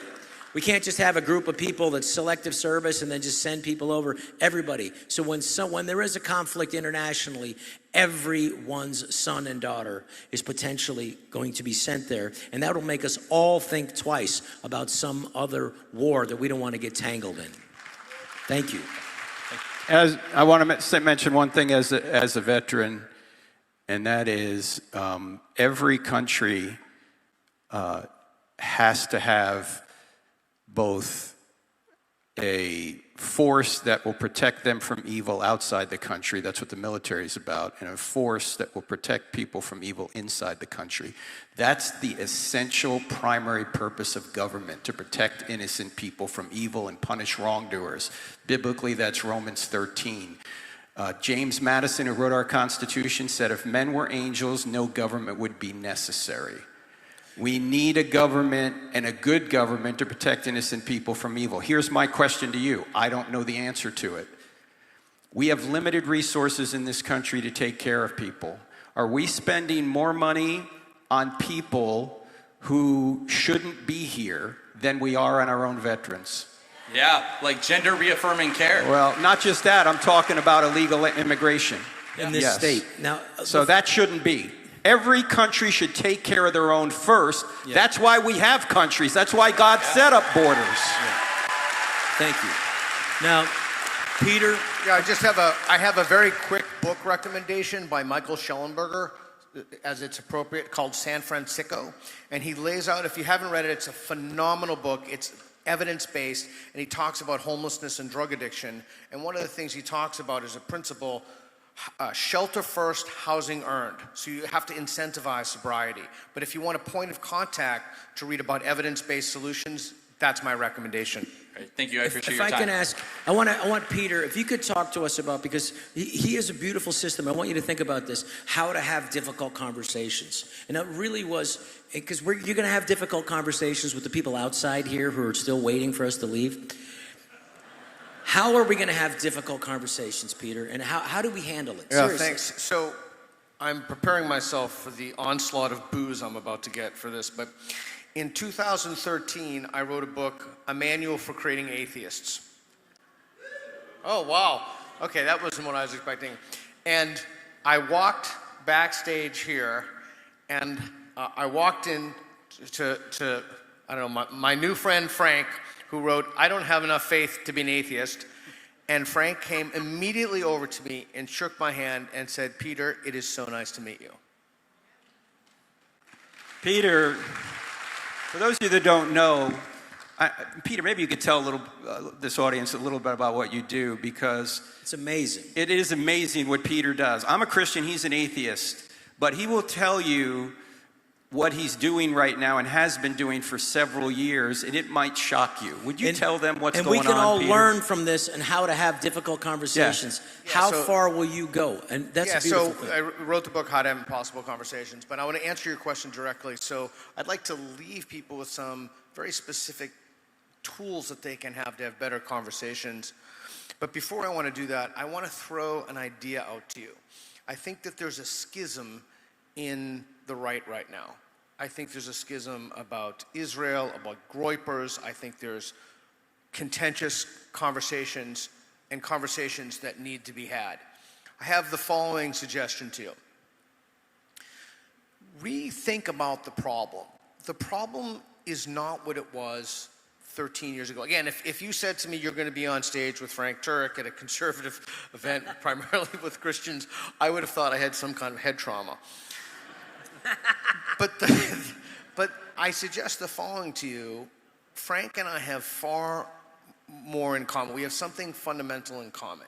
And that's, we believe in, we want to conserve, as Thomas Sowell said, Rob quoted Thomas Sowell, we want to conserve the Republic.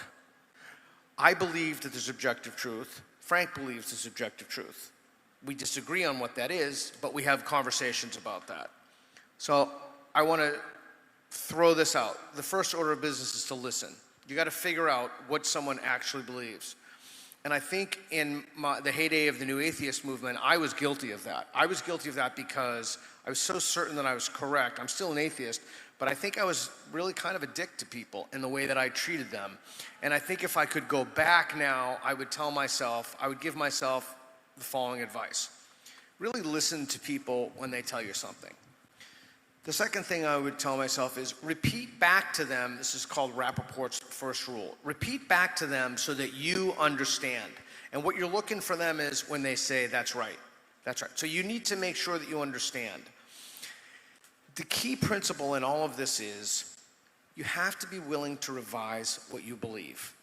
So we go, my friend Reed and I, we go all around the world and we have impossible conversations with people, literally about things that are pretty grueling and ghastly, trans being chief among those, and now we're talking about Islamic immigration. But we first try to figure out what people believe, and then we ask them, what would it take to change your mind? You know. Hey, Mom? Yeah, what? Where are you off to? Tennessee?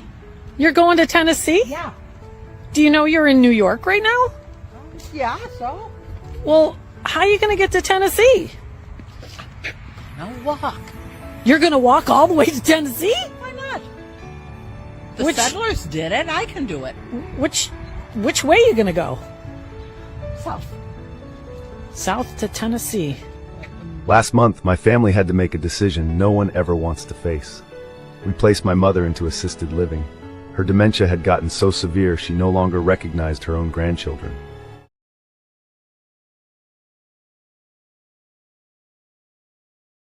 It's an old question, ancient pedigree. What kind of life do you want to lead? What would it take for you to change your mind?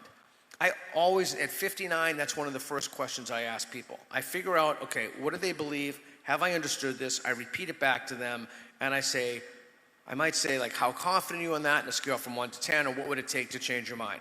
It's a deceptively simple way to have a conversation to put people at ease. And I just want to say one more thing.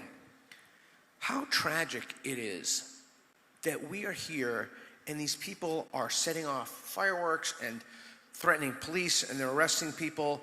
It's a stain on the promise of America. It is. And it doesn't matter if you're a believing Christian or if you're an atheist. Those things are less relevant now. And what's relevant is we have genuine civilizational threats that an honest person who is sincere with themselves has to look at. So my first suggestion to you would be, if you know someone of a different faith, I would suggest you do what Frank did to me tonight. You say, hey, so nice to meet you, and shake their hand. And then you listen to them. What do they believe? It's just like the disagreement that you had the same goal. Jim? For several years, Peter toured universities with Corey Miller, who is the head of Ratio Christi, which is a Christian apologetics campus group. And they were going to these campuses to show that an atheist and a Christian could be on the same side of free speech and free expression. And some people oppose that. And they're still opposing this guy. Can you believe this? And you know whose fault it is? It's our fault, Christians, because we haven't spoken up enough.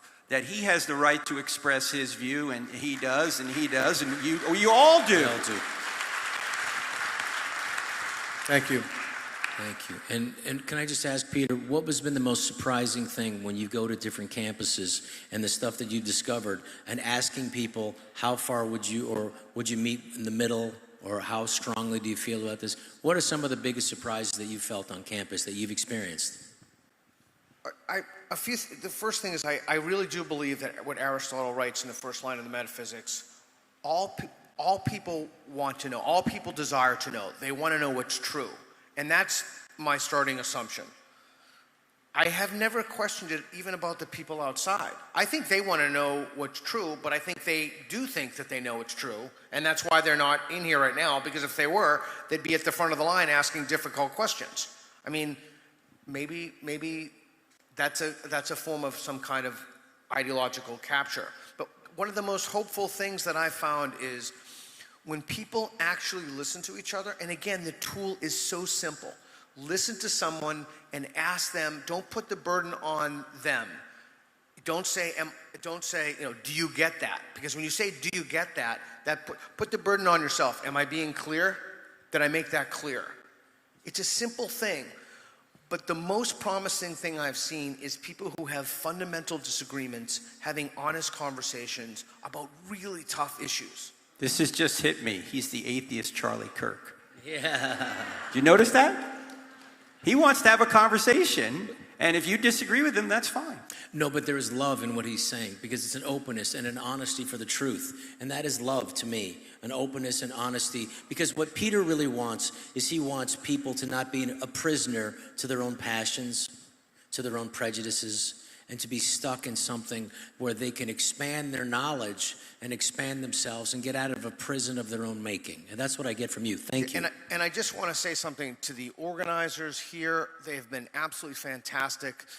Charlie sponsored many of my events. My last texts from Charlie were incredibly supportive.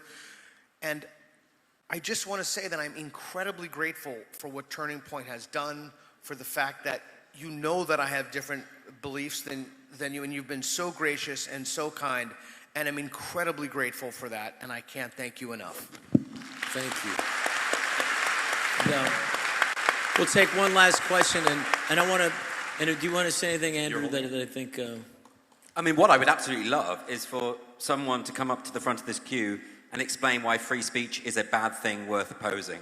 But what I notice is the people who believe that don't generally want to articulate it, they just want to throw shit about, which is a bit of a shame. Yes, your question? Hi, thank you guys so much for having the courage to be here. It's truly an honor to be in your presence while you protect free speech.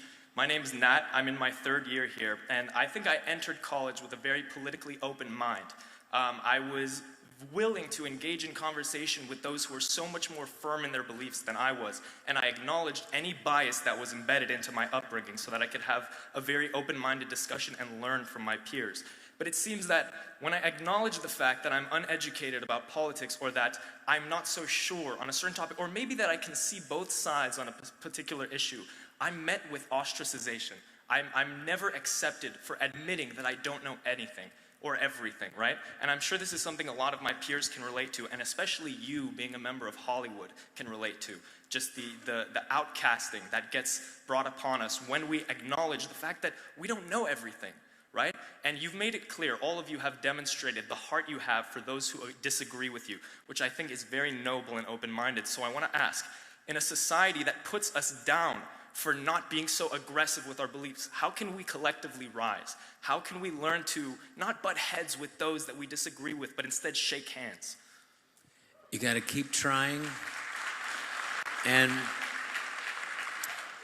again, Peter, that's a really good Peter question. I'd love to take that question. So whenever you encounter someone like that, invariably the problem is not you.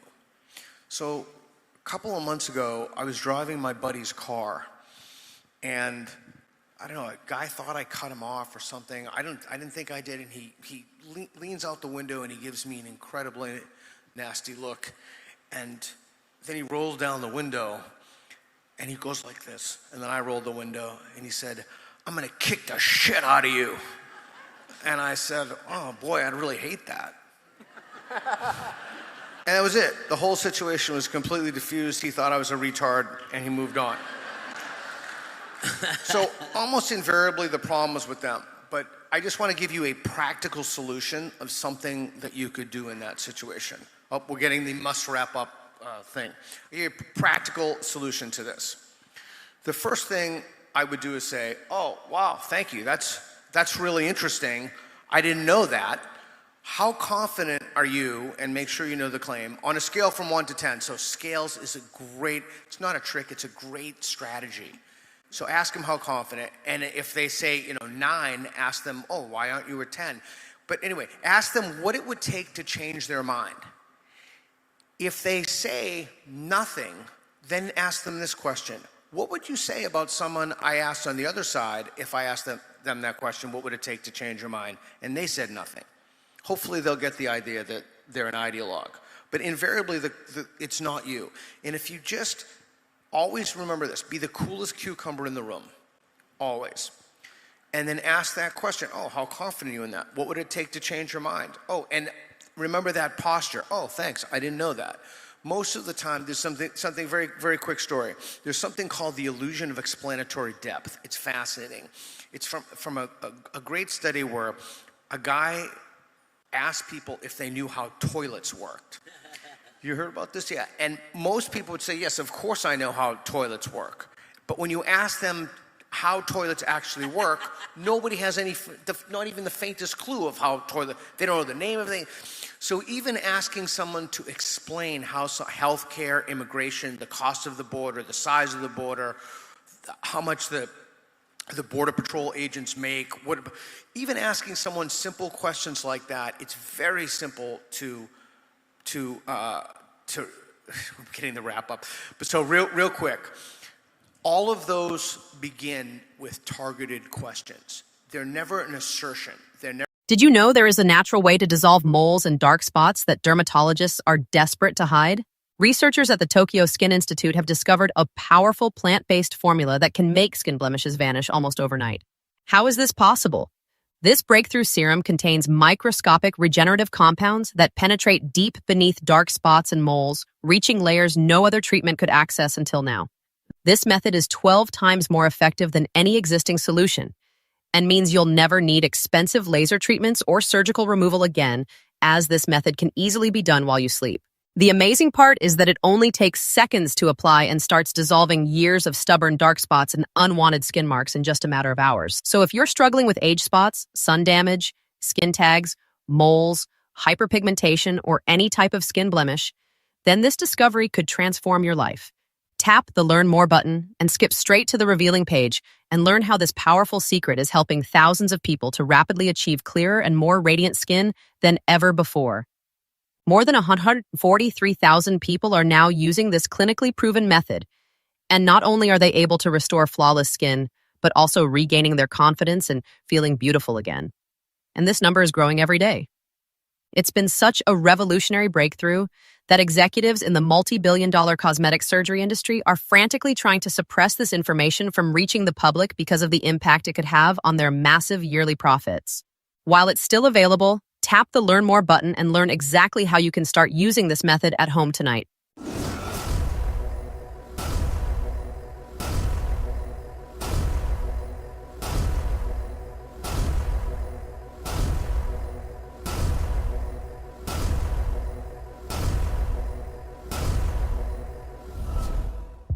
Never a statement of fact. They're always questions. Yeah, key question is, if you were wrong, would you want to know it? Wow, that's good, yeah. And, you know, it's okay to be the one guy that other people think's crazy. It's okay. And you know what? As long as you have faith in that, and also come from humility, because you're going to meet bad faith actors, and you're going to meet them in this school, you're going to meet them in life, that people who don't really want to learn anything, and they think they know it all already. But if you start from a place, I don't know, then you're going to grow way more than them, and God bless you, and keep fighting. I want to thank each and every one of you for coming. I'd like to thank Professor Peter Boghossian, Dr. Andrew Doyle, the great author, an amazing Christian, Frank Turek. I'm David Spade. Thank you so much for coming. Thank you. God bless you.